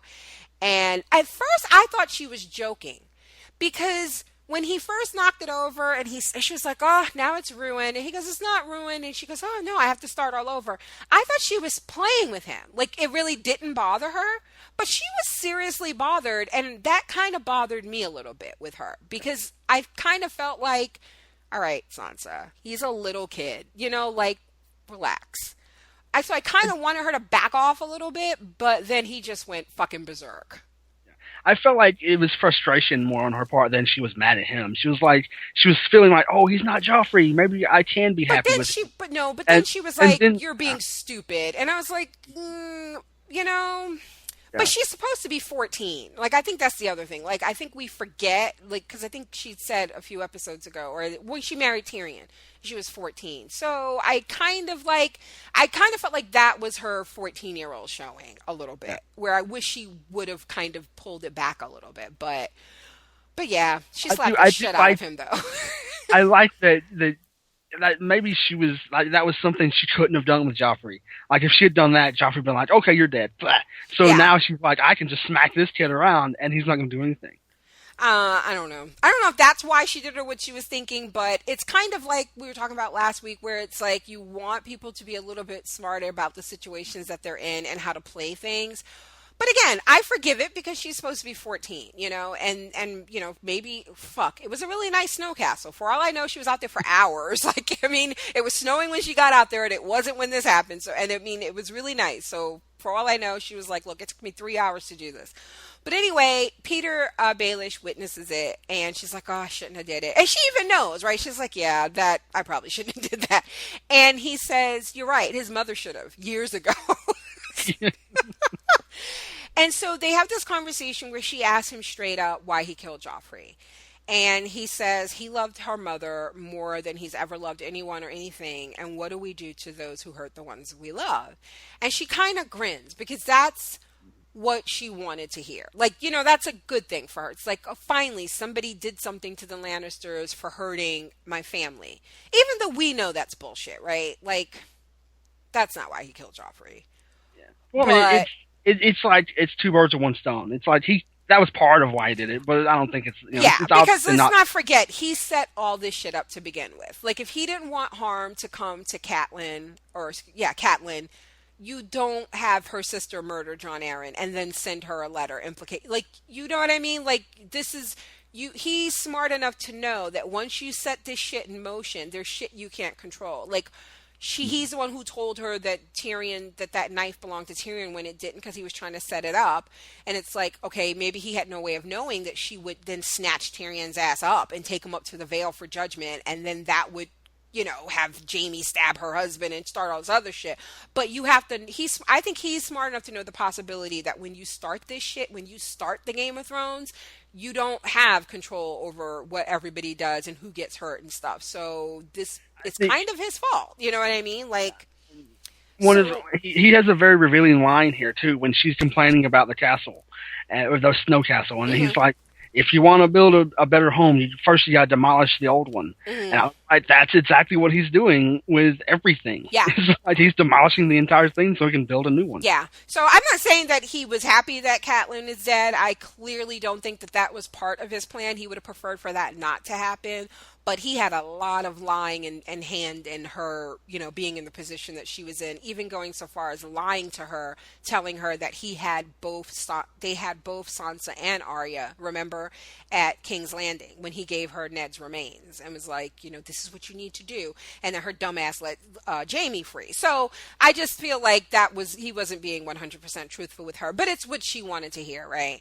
And maybe he even thinks he traded up with Sansa because he's like, you're more beautiful than your mother. I was just gonna say. Then he, so that was really nice. That was like okay. And then he's like, and in a world where. Sorry, I just want to. In the beginning of this scene, this conversation, this was one of the first times that I can remember where he didn't seem creepy to me. Like when he was about 4 feet away from her, that while they were having that conversation, he didn't seem creepy like at all in that conversation, and then it turned full creep. I was gonna say I totally disagree. Like I felt from he slithers when he walks, and when he was like, there was one part where it was creepy, but what he was saying, because it feels like almost everything out of his mouth when it comes to her has this underlying creepy molestation vibe to it. And there were a couple of things he said when he said something like, in a world where love wins and it's stronger than like having strength, or like this bullshit, which was basically saying like, where if I had been able to win that duel against Brandon Stark for your mother's hand and all, you know what I mean? Like, he's like, in that world, you could have been my daughter. And I was like, oh, okay. It's a little, okay. And then he goes, you are more beautiful than she ever was. And I was like, oh God, he fucked it up. Like he went full creep. And then he kisses her. And I just... Ugh, I know. It's like, I don't, because everything up to that point, it's like, you could have been my daughter, now let's kiss. Yes. It's like, why, you want to kiss your possible daughter? I don't know why. It's just, like I said, he just totally fucked it up. It was like, yeah, he had a moment, and then he fucked it up. And then, of course, Lysa's watching. And so she summons Sansa to the throne room. She's standing by the moon door. She's like, come closer. And I'm like thinking, girl, have you learned nothing from King's Landing? Yeah. There's no fucking way I would have, after just slapping her child, go talk to her by the open moon door. Yeah, even if you don't know that she saw you kissing him. Right. It's like, you know what you did, and yes. It's like, you just heard what Robin was saying about that fucking moon door. Like, Yes. about how they use it. It's like, don't And go over she there. already gripped your ass up 2 episodes ago, like, grabbing you and twisting your hands and shit and accusing you of, like, this, that you're not in a stable place, we're with stable people. So she comes closer and she confesses to hitting Rock. She's like, I know I shouldn't have did it. And Lysa's like, girl, please, I don't care about that. Like, she's like, you kiss my man. And she's like, no, he kissed me and I pulled away. And of course it is that classic shit on TV where she did pull away, but Lysa had seen all she needed to see at that point and had already walked off. So she grabs her. It was kind of like Shay with Sansa, Yeah. and Tyrion, where Yeah. she saw what she saw, and then she walked away, And and react. then Yeah. happen after. And Yeah. so she wants to push her out the moon door. And she's like, my father, my sister, my husband, all of those people came between me and Peter and they're dead. That's what happens when you come between me and Peter. And Peter walks in and talks her down. He's like, I'm sorry, he's like, why? She's just like her mother. She's never going to love you. Why would you bring her here? And he's like, well, send her away. And he coaxes her into releasing Sansa and he consoles her and they stand up and he says, my silly wife, there's only one woman I've ever loved my entire life, your sister, and pushes her out the moon door.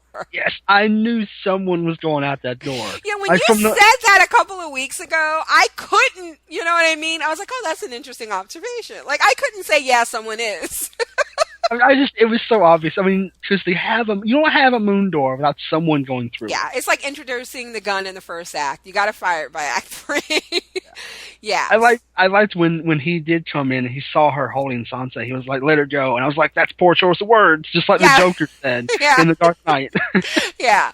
And then and then the other thing is when Sansa was standing there next to her, she was like, do you know how high up we are? And Sansa's like, yeah, no, not really. I just really hadn't given that much thought. And she's like, yeah, it's a funny thing what happens to bodies when they hit the rocks from this height. And and then sometimes their heads stay intact. And I'm like, girl, back the fuck up. Why are you having this conversation with this crazy bitch with this open moon door? It's like, when do they ever close this bitch? Like, why is this happening? It's like, isn't there a couch like over somewhere against another wall where there's no hole in the floor? Right. I mean, I thinking about this castle they have here with the moon door. I'm like, I want to see the architecture and how this works, because it doesn't look like there's anything supporting that room the moon door's in. I'm like, how does that happen? How does that work? Yeah, I mean, remember the sky cells?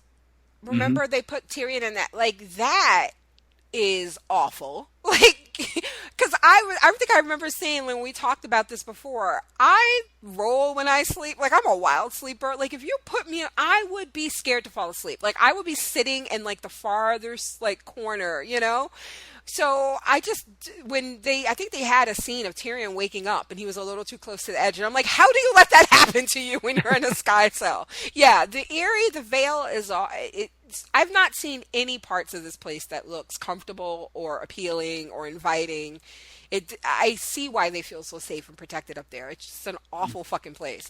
So they're so protected because nobody wants to come over. Nobody wants to come. And I really kind of want to see, this show doesn't do flashbacks. And I do think a really interesting TV show would have, honestly, if this show had started from Robert's Rebellion, do you know what I mean? With the whole murder of everything, the murder of Oberyn's sister, and this show could have easily run for 15 years. Right? It could have been 15 seasons if it started. I do think a lot of the stuff that happened pre-show is so fucking interesting. And I would love to see it some way, but I just don't know how that would happen. But I want to know, what kind of man was John Aaron to be married to that crazy bitch?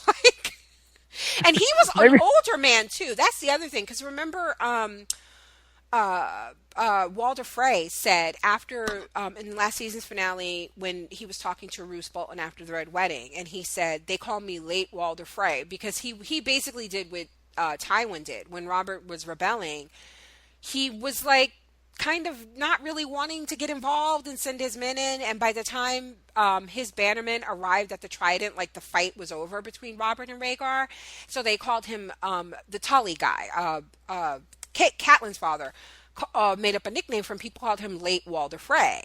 And he said, and then they make fun of me because I marry young girls. But when John Arryn married that Tully bitch, no one said anything about that. So I was like, okay, so John Arryn was an older man. I just want to know, like, what kind of man married her and, like, put up with that shit. It's probably something like with Bronn, where he's like, he married her for the money, for the, for the royalty or something. I do think that all of that came about, like, that was all the kind of manipulations and stuff in the deals after Robert became king. It was like, okay, Tywin sacked the city for him, and he was like, okay, you'll make my daughter queen. So Robert married Cersei, because Cersei had always wanted to marry Rhaegar, and he chose Elia instead, Oberyn's sister. So, yeah, so I think that was part of it, too. It was like, okay, we need to unite, like, kind of what Tywin is doing here, where he wants to unite the Tyrells to the crown, right? He's like, okay, you marry my daughter, and your daughter will marry my grandson, like, so I feel like it was a lot of that. It was like, okay, we get a Tully with an Arryn and all of this, but so yeah, so that's the end of the episode. Lysa's dead. And somebody on Twitter was like, what, how's Robin gonna eat now? He's gonna starve. All right, okay, so we'll be back with some feedback and to wrap it up, but first we're gonna take a quick break. Hey guys, did you know that you can support our website and our podcast just by shopping at Amazon? Go to projectfandom.com/Amazon and we will receive a small portion of your total order. It doesn't cost you anything extra. We get that little bit from Amazon's profits. Pretty cool, huh? Super easy, and it's a great way to support us, help us keep the podcast going, and help us do all the fun, crazy contests that we come up with. So if you like the podcast, you like the website, consider using our affiliate link for your shopping needs. Again, that's projectfandom.com/Amazon. Now back to the show. Okay, so we are back. We got a little bit of feedback on this episode. I do want to remind everyone that we live tweet the episode on Twitter. Use the hashtag PFGOT, and we will, share your thoughts that way on our podcast. Every week we award Tweet of the Week, and at the end of the season we put all the winners' names into a drawing for a free Game of Thrones t-shirt from our Zazzle shop. And this week the Tweet of the Week goes to Lady Lovely Locks, who said, of course now it's going to take me forever to find it. Okay. Why do people keep leaving the moon door open? That's how bitches end up flying. Yes. Furthermore, why would you go stand near the moon door and have a conversation with somebody you think you just, offended? But okay. It's like, why isn't there like some kind of railing around that thing so that you have to open? Even when she let her go, she kind of like sunk to the thing a little bit. And I was like, girl, be careful. Even Lysa herself, I was like, why are we treating this like it is not a death trap? Like, I would never go near that thing. Okay, so Devin says, really love the episode. I need Ghost to go ham on Alice's hating ass ASAP. And I can't help but feel bad for Jorah and his forever friend zone status. Danny knows she got him wrapped, shaking my damn head. Also, Lady Celise, how strong is her fave to let her man smash his side piece right under her roof? I also enjoyed the return of Hot Pie. Also, the look and sound Tyrion made when Oberyn said he would be his champion was priceless. Oh, that was so good. That was so good. I am not a fan of sound clips and podcasts. I hate when podcasts do it, and it's just, I hate it. I already watched the episode. I don't want to hear it again. I want to hear you talk about the episode. But that sound that he made, I may have to get that clip because it was just beautiful. It was this kind of sound like Oberyn just popped the question. Yes, I think we all let out that sound. I think everybody watching it too. And lastly, the Eyrie. Am I wrong in thinking that Sansa seemed to enjoy that kiss? So in the book, I know that she didn't ask for it. Like to my knowledge, she does not look at him that way. Nothing I've read in her POVs.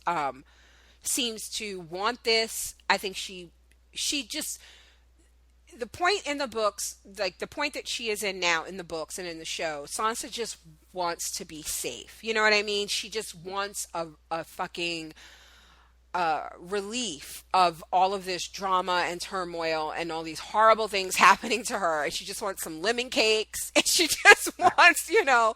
I So don't. I Yeah, don't think that she wanted it, but there in the moment when it happened, I read it differently in the books. Like I think in the books it was more immediate and kind of like, what the fuck are you doing? Whereas here it went on just a little too long.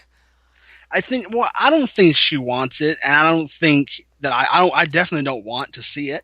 But I I would be. I would understand if she was into it a little bit because I mean she's got Joffrey, she's got Robin. It's like this is the only guy, you know. It's like he's not insane, or at least not too insane, and Yeah. he's not a titty baby. So it's like what? I mean, he's Did you just okay. say he's not a titty baby? Is that what you just Yes, said? that is what I said, and it is an accurate statement. Robin the titty baby. Oh my god, how do you think he's gonna react when he finds out his mother is dead? And who the fuck, like, how, what is Littlefinger gonna say He's happened?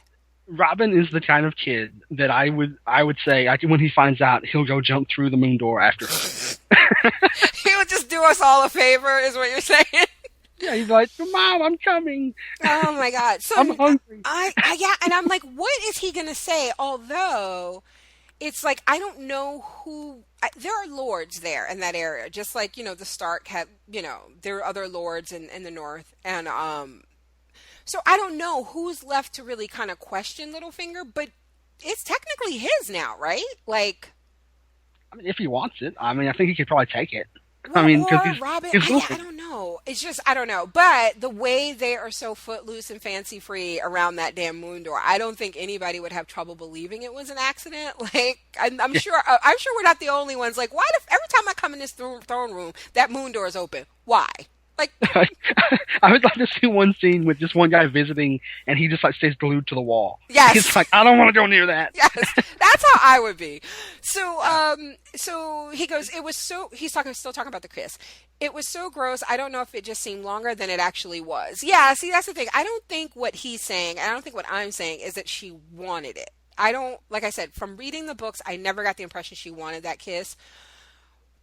And from the show, I don't think that this is something she wanted or was asking for. I am saying, though, that the way it was shot, to me, was a bit different than in the books where it just went on for a really long time. And she wasn't saying like, seemed like she was into it. But even when she pulled away, it wasn't, what are you doing? It was Lord Baelish. Like, do you know what I mean? It was just, it was a weirdness there. And I think what Devin is saying here too is that maybe because it was so gross and uncomfortable, it went on longer than we wanted. So we were just like, make it stop, make it stop. Why isn't she making it stop sooner? Um, and then he goes, and I'm so glad we got to see someone fly. Deuces, Lysa. Oh God, Alicia. That's what I At want to least, say. Alicia O'Leary Tate. Probably shouldn't put your full government name out there. She says, although if anybody wanted to, they would just see it on our Facebook wall. But she says, I thought Littlefinger was supposed to Spartan kick her off, or maybe I just imagined that while reading it. Can I just say, I do think in the book it was a two-handed push, like a two-handed shove. But now I really kind of want to see like him just kind of bring his foot up like a SWAT team kicking in a door. this is the veil. Yeah. Oh God. And so then Mrs. Week says, last night's episode was beyond good. I was scared to take my eyes off the screen to tweet. Yeah, I didn't tweet as much as I normally do. I will say that. I agree with Devin. Sansa seemed to like that kiss a little. And right after he said he could have been her father. Blech. Well, this is Westeros, where keep it in the family is more than a motto. Alistair is so bitch. Wait. Alistair is so bitch made. It's not even funny. I've never heard that before. Bitch made. I love it. Um, Go ahead and ignore John. I hope the White Walkers eat his bitch ass first. Danny and Dario. I saw that coming from the steamy looks they're always exchanging. She knows how to get down to business. Take off your clothes. You damn straight. Get it, Khaleesi. Yeah, see, that's the thing. I want to feel that way about it. I do. I want to feel like, especially because the only sexual romantic relationship we've seen with her started off where she had no control. You know what I mean? And we did watch her evolve into a Khaleesi, and and learn how to take control in the bedroom and turn, you know what I mean? Like, so I like this for her. I just don't like it with him. And I felt like she did more to undermine her authority than she did to, I don't know, just be I a want. woman who's taking control of and having sex when she feels like having sex. I wonder. I wonder if she had not liked what she saw, if she would have been like, "All right, put your clothes back on." Right? It's just, yeah. If it was just like a little Theon Dick Nub action going on. Oh, it's just I what didn't know. I don't know what you're talking about. I really want to try to work that into every podcast for Game of Thrones, every season, every episode from here on out. Where am I? Where am I? Okay, she goes, the Tyrion Oberyn scene. Oh man, I thought I was going to lose it. The look in Tyrion's eyes when Oberyn told him what Cersei did to him when he was just a baby and how Oberyn didn't think of him as a monster. I figured Oberyn would be his champion. I really have to stay off IMDb. So that means that she probably saw the episode title too. I hope he hacks the shit out of the mountain. Lysa got what was coming to her. I've been waiting for somebody to push her crazy ass out that moon door. As much as I hate to see gross stuff, I ain't ashamed. I kind of want to see her body smash up on the rocks. I kind of wanted to see her body smashed up on the rocks. And was it just me, or did Sansa look a little satisfied? Those Stark girls are some bloodthirsty wenches. Seeing Hot Pie was awesome. I shouldn't have been so happy. It was really good to see him. It was. Yeah, it was. And what's with the Hound showing his softer side? Can't trust it. I honestly do think that the Hound was just in a really vulnerable moment. Like, he got this Yeah. nasty ass bite on his shoulder. You know, like he said, he's like, fuck, now I got people after me. Like, we could have kind of made this trip and not really face any trouble unless we went looking for it, you know, but now it's like it's gonna come looking for us. Yeah. I like how he's like this. It's not worth it, and I'm like I feel like he's gonna feel like it is worth it in the end because he has Arya as a friend now. Okay, so we And have about the smashing on the rocks. I think that would have made sense for us to see it because we did hear about it earlier. yeah, like there was a lot of foreshadowing about like what happens to the body when it smashes. So yeah. So Shalita says, good episode. Love, love, love Tyrion and Oberyn, but I'm so conflicted on Bronn. Can't knock the self-preservation, but damn. Yeah, that's the thing where you want, but the writing though and the way they played that scene, it's like it made sense, and you could kind of come out of that scene not really hating Bronn. But if I find out that he did not put, like if he sold him out from back then, I'm gonna be pissed. Because I still think we got to know how they got their hands on Shay. I would be okay with it, though. Honestly, I would still feel like, because I think that's just his character. That's what he is. He's a sellsword, so Okay. that's what he does. Couldn't he have warned Tyrion or something? What do y'all think of the Mountain recast? Because I had no idea who he was when we saw him eviscerating people. Yeah, that could be kind of confusing. Like if you didn't know he was recast, and you just see this man.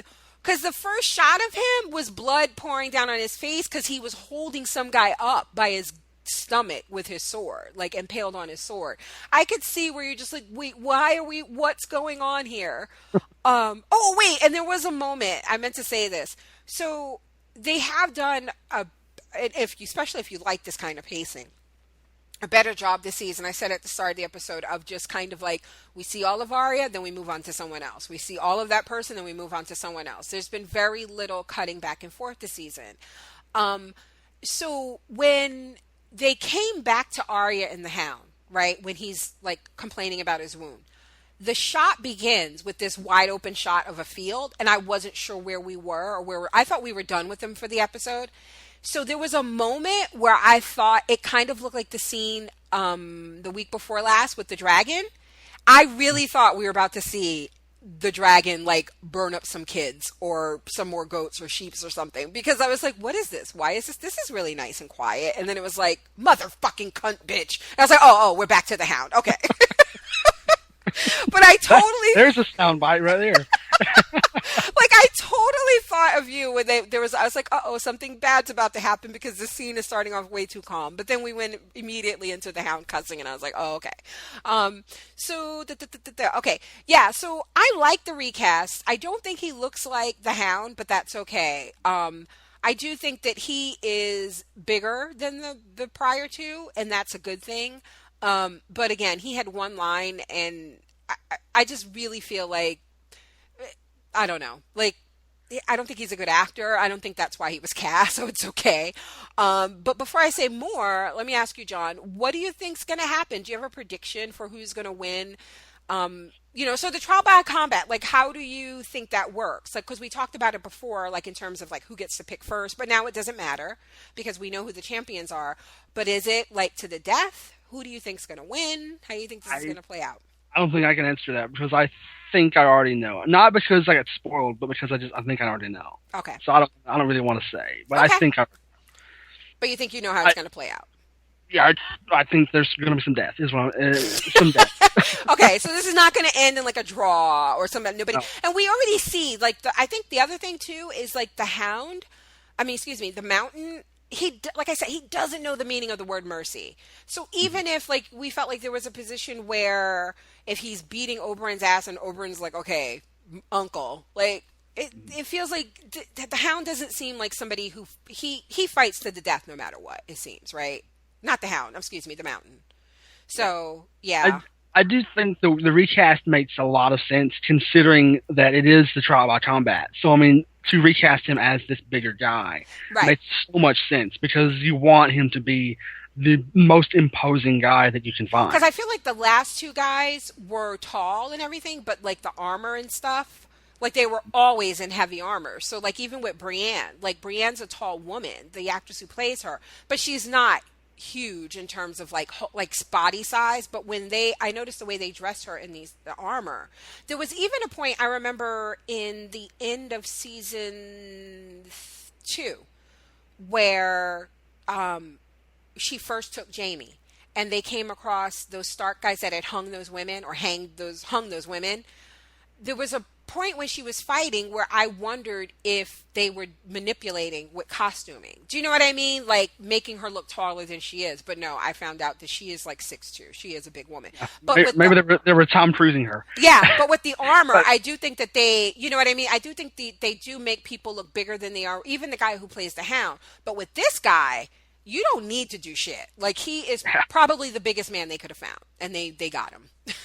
Yeah. And I gotta say though, Brienne, I forget the actress's name, but when she Gwendolyn says Christie.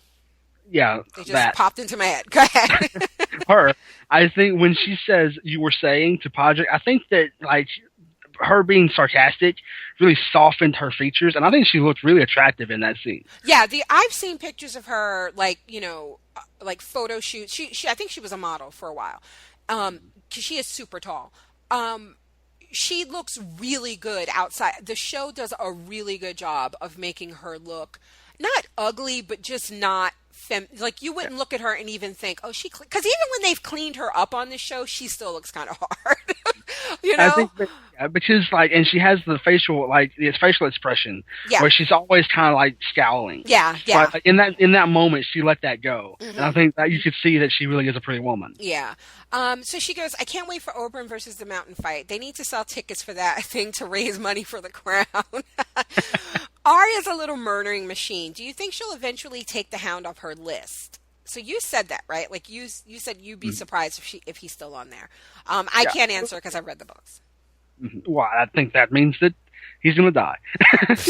I think that is pretty, like, you could predict that of anybody and be like 90% sure that that's right because of the way these books go. And I feel like that the way that this show is the same like with Jamie, where I started to like him and then I was like, they're going to do something to make you hate him again. And then he rapes Cersei. Yeah, and it's like that's what I feel like with the Hound. Now I really like him, and I feel like he's becoming friends with Arya, and now I'm like, eventually he's gonna die, or she's gonna get hurt, or they're gonna get separated, or something. You feel like either he's gonna die or he's gonna do something really awful, and you're just gonna be like, yeah, I can't fuck with you no more. Like, come on, Sandor. I want to call you Sandor, but you keep being the Hound. So she goes, do you think, well, we answered that. Is that bite going to kill him? Yeah, I can't answer that either. I will say that it scared me. When you said that it scared you, I was like, okay, it's not just me. Because that shit looks nasty. And I think the whole not wanting, I think that there would be some kind of, irony there, and the one thing that he could have saved his life is maybe letting her burn it. You know what I'm saying? If that were to happen, that would be kind of cool, right? Like, He's so I think afraid of fire, and it could save him, but yeah. So I don't know. that would be awesome. I think that if he has to die, I think that is a good way for him to die. By a Because, bite? yeah, because like you said, it makes sense that Yeah. he saved it with the fire, But he but because of yeah. his brother did, and because of his fear of fire, it led to him dying. I think that would be great. Yeah. I don't want him to die. He's one of the characters I don't want to die, or at least I don't think he's at a point now where he can die and have me be satisfied. Right. I see what you're saying. There needs to be more to his story to end it, and then he can die. Okay. There are a few characters like that. I think like Arya. I don't think she should die right now. I think that she needs more, and like there are so many characters like that. I think they need more. Would you have been okay if she had pushed Sansa out the moon door?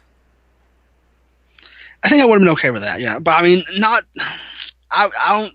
Not that. If Sansa died that way, I don't think I would have been okay with it. But I think Sansa dying would be okay. Okay.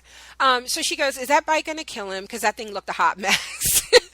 Pot Pie or Hot Pie or whatever his name is had me dying. The look on Pod's face was priceless. I hope he and Brienne actually find Arya because I would love to see them interact.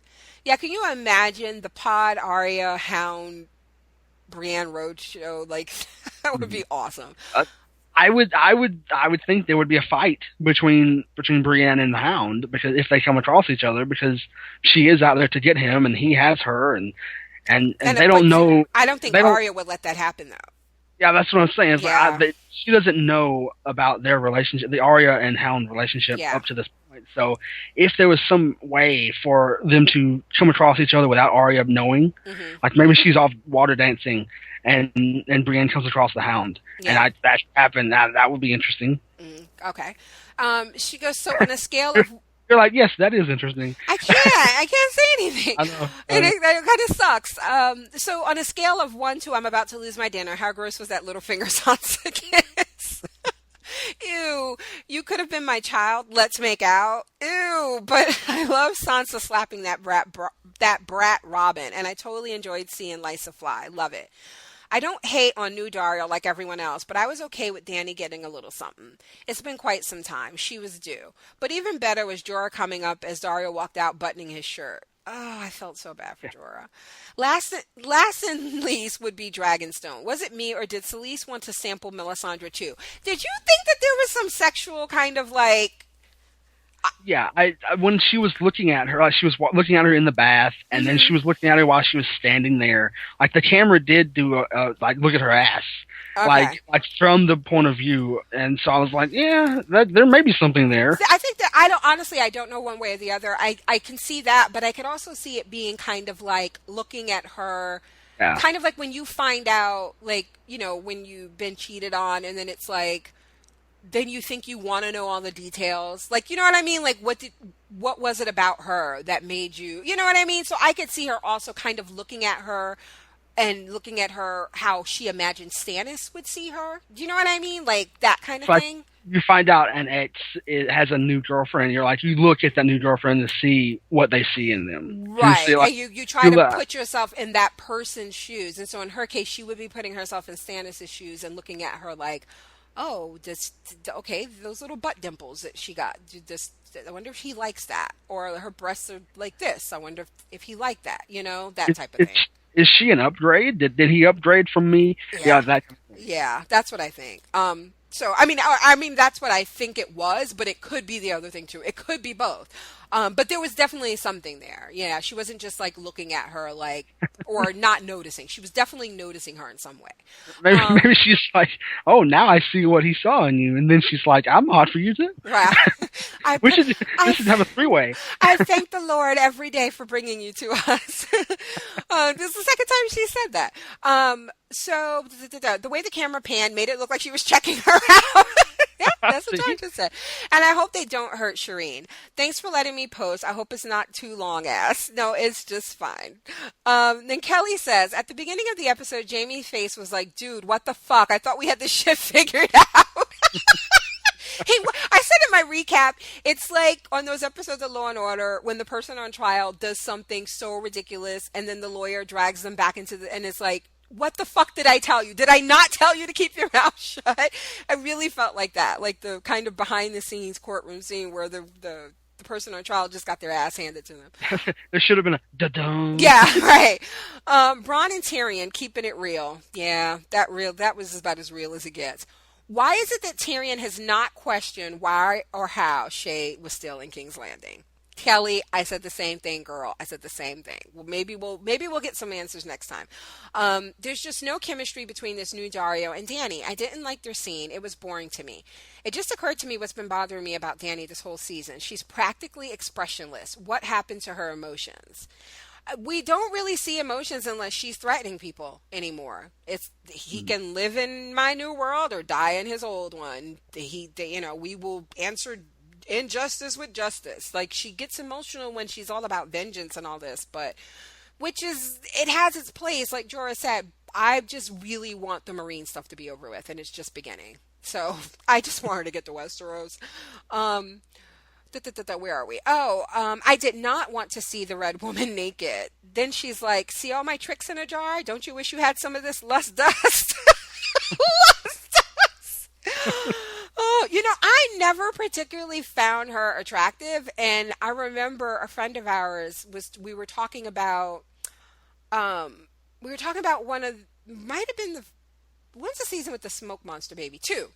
And we were talking about season 2, and our friend Simon, and he was like, yeah, but any episode where we get to see, and he said like the actress's name, like naked, and I was like, wait, who are we talking? And I had to look it up, and I was like, really? Because I thought she was kind of older, like, I don't know. I just, when she got naked to have that baby, like, she didn't do anything for me. Like, I didn't look at her like, wow, okay. But then I've seen her like on red carpet and stuff, and I think I think she looks older than she actually is on the show. But now I think she's gorgeous, the woman who plays Melisandre, and I think she has a pretty nice body. She's not unattractive. I'm just not that attracted to her. Okay. Yeah, so I think, I know there are a lot of people who really like seeing her naked, is my point. Even though Kelly was not one of them. I think a lot of people just like to see a lot of people naked. Yeah, that's true. It's like, if you want to show me the titties, I'll look at them. I don't care. Like, that's what other people say. That's not what I'm saying. Sure.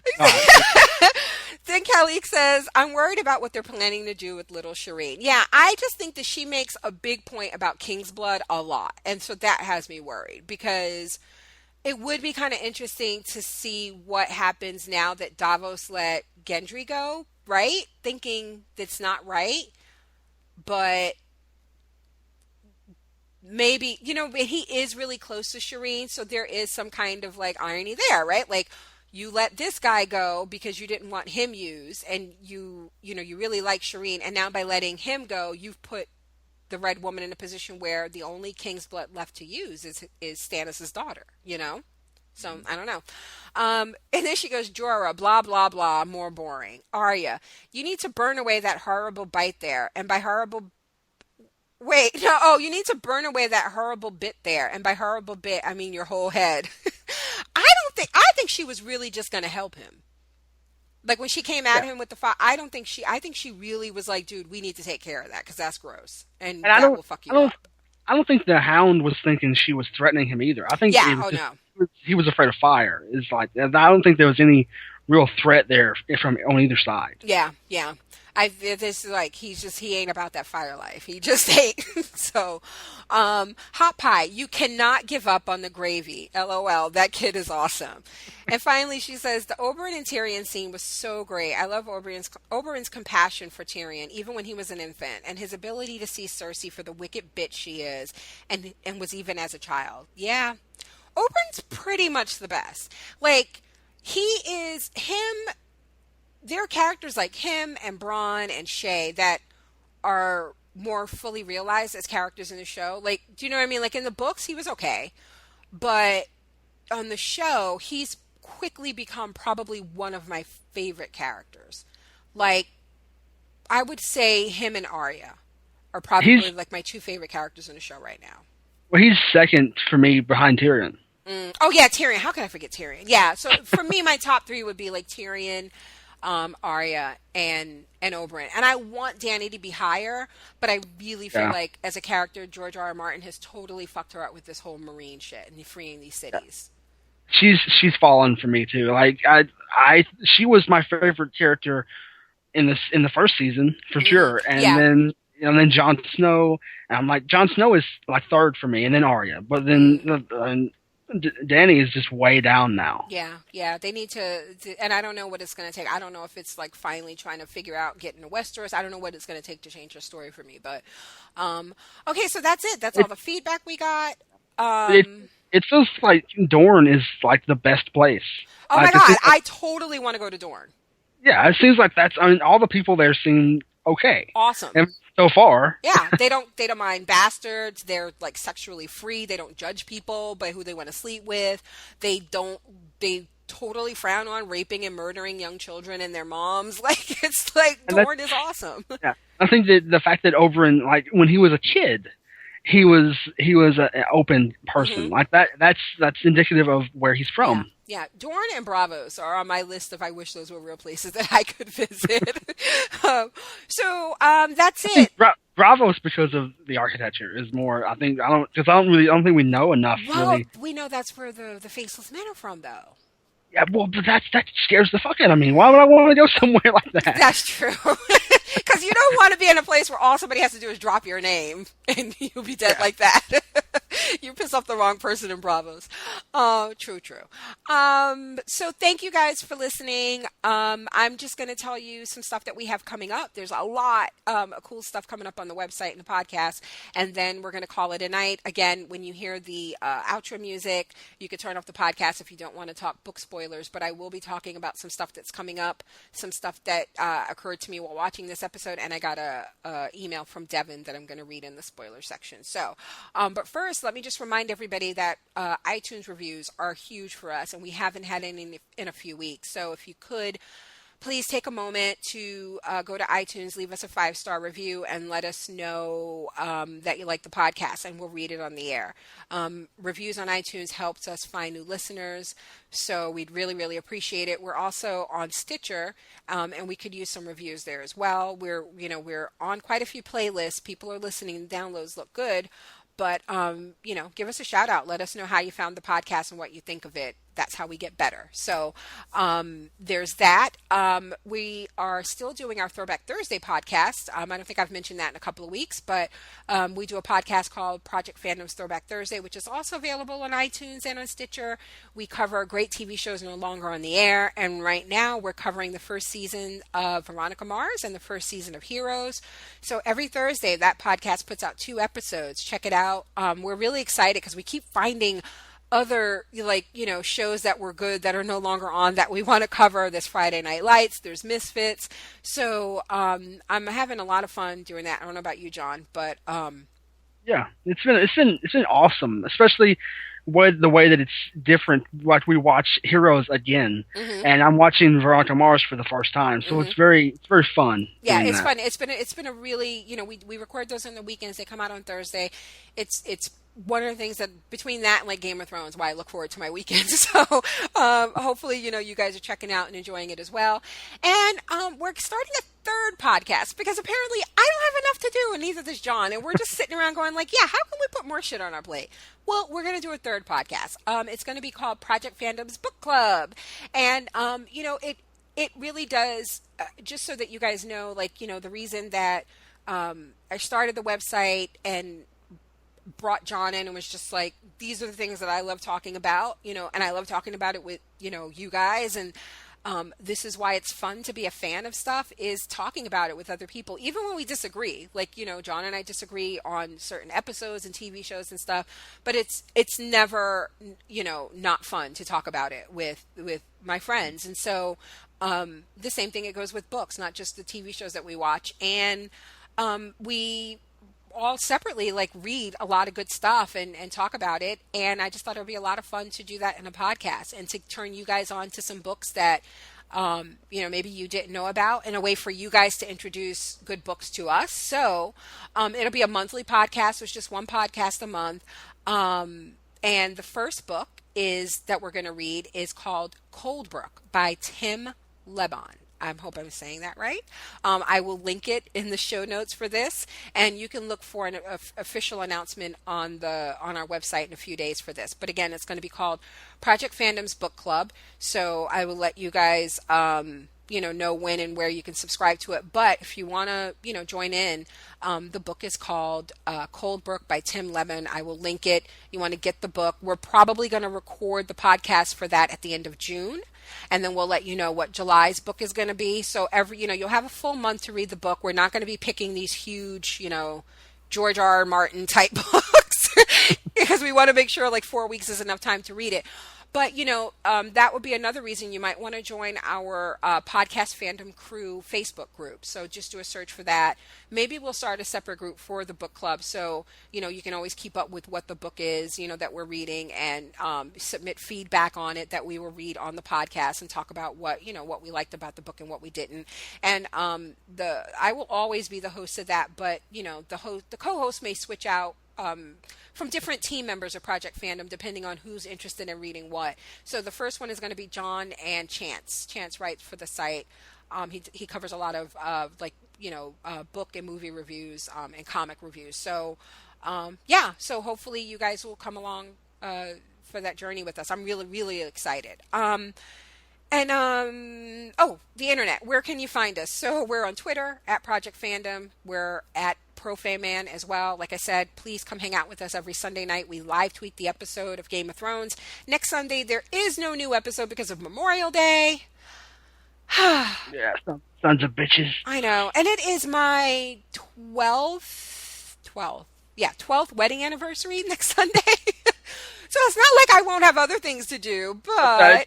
I hope your husband listens to that. He's like, I didn't forget. You forgot. I know. He's gonna, and my husband's gonna be like, bitch, it's 13 years.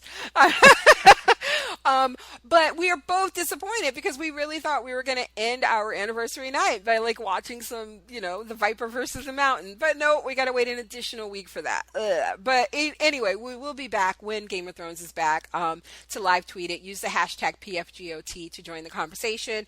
We're also on Facebook at facebook.com/Project Fandom. Great way to keep up with our content that we put out from our website, which is projectfandom.com. We cover movies, books, TV shows, comics, anime, gaming, both tabletop and video game. I'm about to start reviewing a lot more video games now that I am unemployed. I'm looking forward to, I told myself I'm going to play one video game a month as well. And hopefully I'll be putting up some reviews on the site for you guys. But yeah, check us out at projectfandom.com. And again, our private Facebook group is called Podcast Fandom Crew. Search for it, request an invite, and we'll let you in. So that's it. That's all I got. Wait, I did want to mention one other thing. I'm going to link it because I want to make sure I get them right. But there are two people who I not only tweet with the hashtag PFGOT, but I also use the hashtag DemThrones because I think it's fucking hilarious. And so I think it was started by my friend Rod. And he is one of the hosts of the Black Guy Who Tips podcast. It's I think they put out a show like every day, and it's him and his wife Karen, and they also do one podcast, a week for Game of Thrones. I think it might come out tonight, probably, and it's fucking hilarious. I got all caught up the other day. But I think he came up with the hashtag DemThrones. It's DemThrones.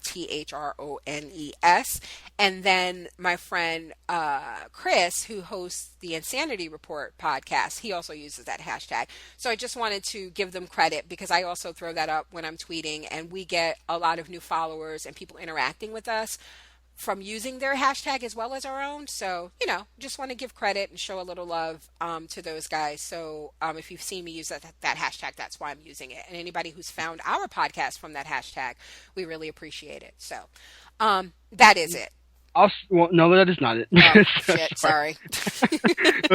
Since we're not going to be doing this next weekend, we should mention that we will be covering the weekend after next, Wizard World Atlanta Comic-Con, which...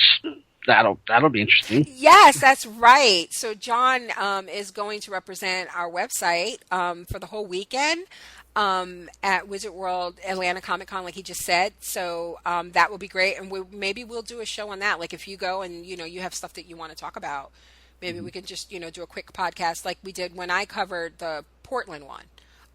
We did a podcast on that because it's just easier sometimes to just talk about shit and put it out there. Writing is hard.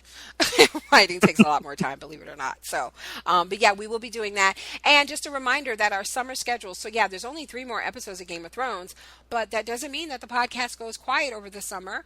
Podcast Fandom will be covering 3 new shows this summer. Well, 2 new shows, 1 old show. We're going to be covering True Blood, which is also an HBO show. It comes back for its 7th and final season this summer. We're going to be covering a brand new HBO show called The Leftovers, and we're going to cover The Strain on FX. Someone, I think it was Kelly, who asked me on Twitter last night, what are you guys doing over the summer? And I told her about the shows, and she asked about The Leftovers, and she's going to, so I know she'll be listening. But when I told her about The Strain, I was like, yeah, think The Stand meets The Walking Dead, but with vampires. And she was like, okay, great, I'm in. So hopefully you guys will, come along. And I think it's only like 13 episodes, so I think it'll be fun to cover, Yeah, everything. there's summer series, so they're short. Yeah, I think it'll be a lot of fun. It'll be something for us to talk about over the summer. And then, oh my God, I cannot tell you guys enough. I cannot highly recommend enough. There's a show on Netflix called The Returned. It is so fucking good. I have just started watching it this weekend with my husband, and every other day I'm putting up a recap of the episodes, and I'm so in love with it. I think we only have 2 more left. It's only 8 episodes in the first season.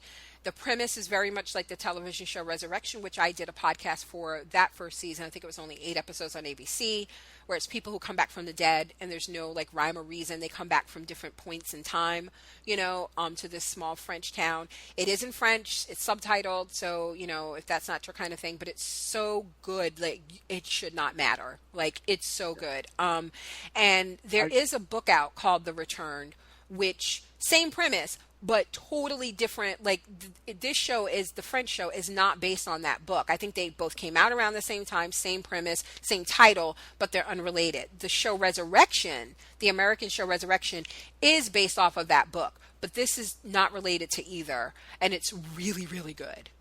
Have you watched it yet, Yeah. John? I watched the first episode, Did you and like it's it? really good. It's really good, and Okay. I just gotta say, if I ever come back from the dead, I want somebody to tell me that I died, because that would be great. Yeah, because that's another thing. People are like, wait, why are you acting like that? Like, they don't even know that they died. It's really weird. I'm so glad you liked it, because I was bugging you all weekend. Good. We will talk about that on Facebook, because I now have to quiz you. But yeah, so that's my recommendation, you guys. And that's it. You're going to hear the music. I'll be back to talk spoilers.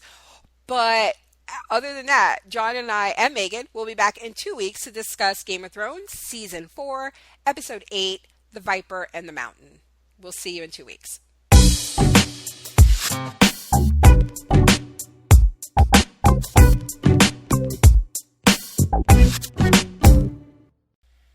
Hi guys, I'm back for the spoiler section.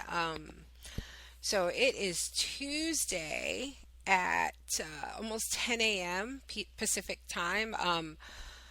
I am tired. I've been up since like 5, and I got some writing done, and so but now I'm tired. And so even though it's not early morning, I may still yawn, basically, is what I'm getting at. Just a warning. So this episode, in terms of spoilers, the fact that Oberyn is going to die is just, it's so wrong. It's so, so wrong. I don't know what the fuck George Martin has against just letting the good guys prevail for a little bit. I mean, shit. It just, I mean, I get it, because if he prevailed, right? Like if he had killed the mountain, which he's going to do, right? They're going to kill each other basically.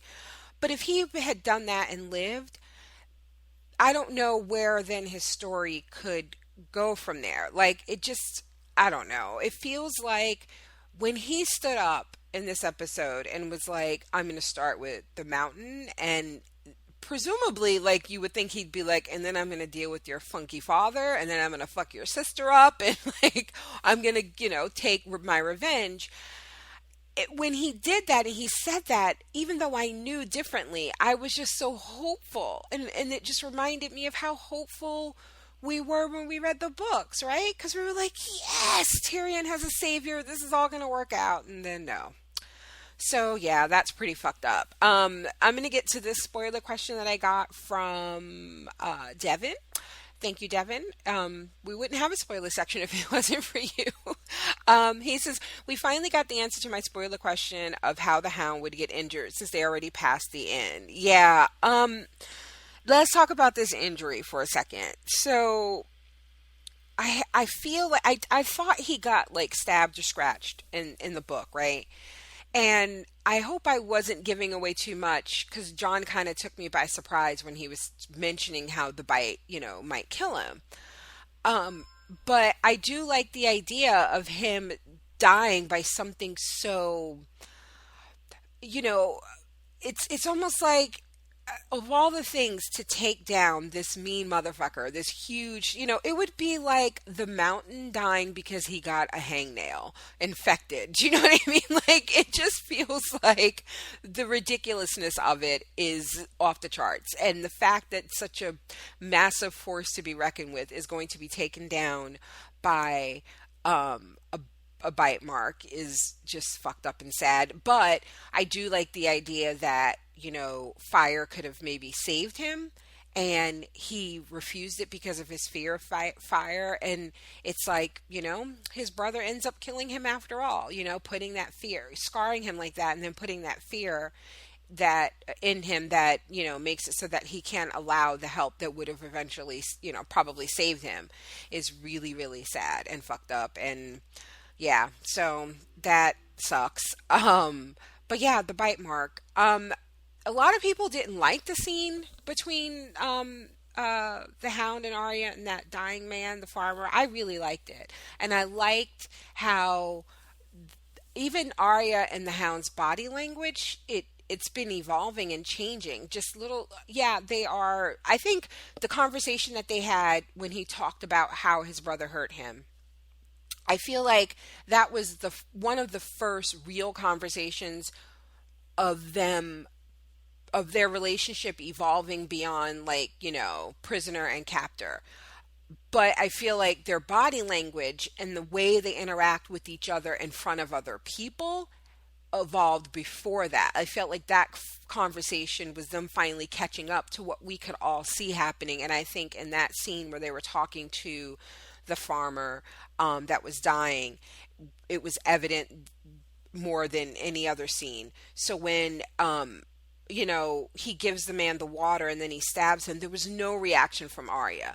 Like, old Arya might have been like, what are you doing? Like, what, just let him die. And, why'd you have to do it? But she didn't even flinch. She didn't react. She totally understood. It seemed like something that she has grown into, the type of person that would have done herself. So there was that. And then the trust that's there. Like, he doesn't worry about her stabbing him in the back or, although when that guy jumped on that guy jumped on his back, she was looking like, yeah, I'm not getting in the middle of this shit. Where the fuck did he come from? Like, I love the fact that she was like, yeah, I may not stab you in the back, but if somebody comes along and does it for me, I might not, I might not mind that too much either. But yeah, just their whole body language as they were walking off after she took care of that guy, like, I loved it. I loved everything about that. So then he says, but my question this week is about Lady Stoneheart. Since we are well into book 4 territory with Brienne and Podrick's journey, do you think we see them meet her, or do they just show her killing the Fremen? Yeah, that's what I think. I don't think, and it wasn't until earlier today or maybe last night that I even considered the possibility that the way we see her is by her capturing Brienne. I don't think so, though. I feel like episode 9 is the Battle of Castle Black, and I feel like that's going to be all we see.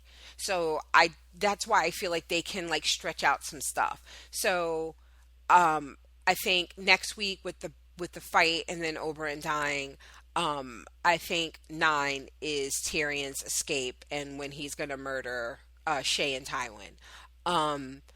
And I just don't know what else they could do with Brienne and Podrick. Like, I feel like we may see them once, maybe twice more, but that's it. I don't think that their interaction with, or her interaction with Lady Stoneheart is going to take place here. I think where we see her, I really think the final shot of the season is going to be um, the Frey going to ransom, trying to get his brother or cousin or whatever it was back from the Brotherhood, and and meeting Lady Stoneheart. If that is not the final scene of the season, and you know I'm serious because I'm doing the black woman clap. I mean it. They better show Lady Stoneheart. I am dead serious. If that is not the final scene, I'm going to be so fucking angry because I really thought it was going to be the final scene last season and it wasn't, and I was let down. But I understood. I think it works so much better here. It has to be, you guys. It has to be. They can't not. They're not going to cut that. Oh, I did get a little worried though because I finally watched the first episode of 24 last night, and the actress who plays Catelyn is in it. I was like, oh, that bitch went and got another job. No, but I know she's doing that, and she did. I think she's on some show on USA Network, like Suits or I don't know, some shit that nobody really watches. Anyway, yeah, that's what I think. I think we're going to see them killing the Freys, and that's going to be the big moment, and people are just going to be like, what the fuck? Yeah, that's what I'm hoping for anyway. And then he goes, also, how do you think they show her? She didn't mutilate her face like in the books. Do you think she won't be able to talk as well? Yeah, I think the not talking is key.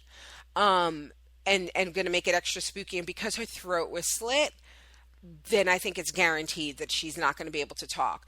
She didn't scratch up her face, you're right, but Sansa told Tyrion that she heard what they did to her mother's body and how they threw it in the river.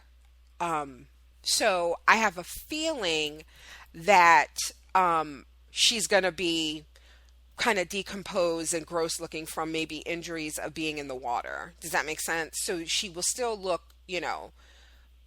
zombie-ish and fucked up. And then, of course, the throat gash is key. So, yeah, that's what I think. That's what I hope. But that's it. That's all I have. Oh, one last thing I wanted to mention. Somebody asked me if I thought that they were going to deviate from the books and not kill Oberyn. Listen, I would love it in terms of, just being a sentimental fool and thinking that the actor is hot and just loving the character. And honestly, he's not had a bad fucking moment on the show. Not a single one. Every scene, every line, his delivery has been pitch fucking perfect. Perfection. I want more of it.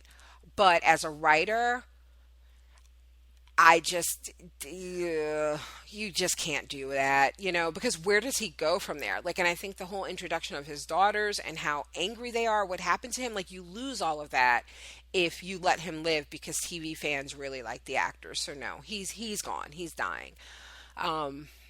Yeah, that sucks. So, okay, that's it. That's all I got. I didn't yawn once, pat myself on the back.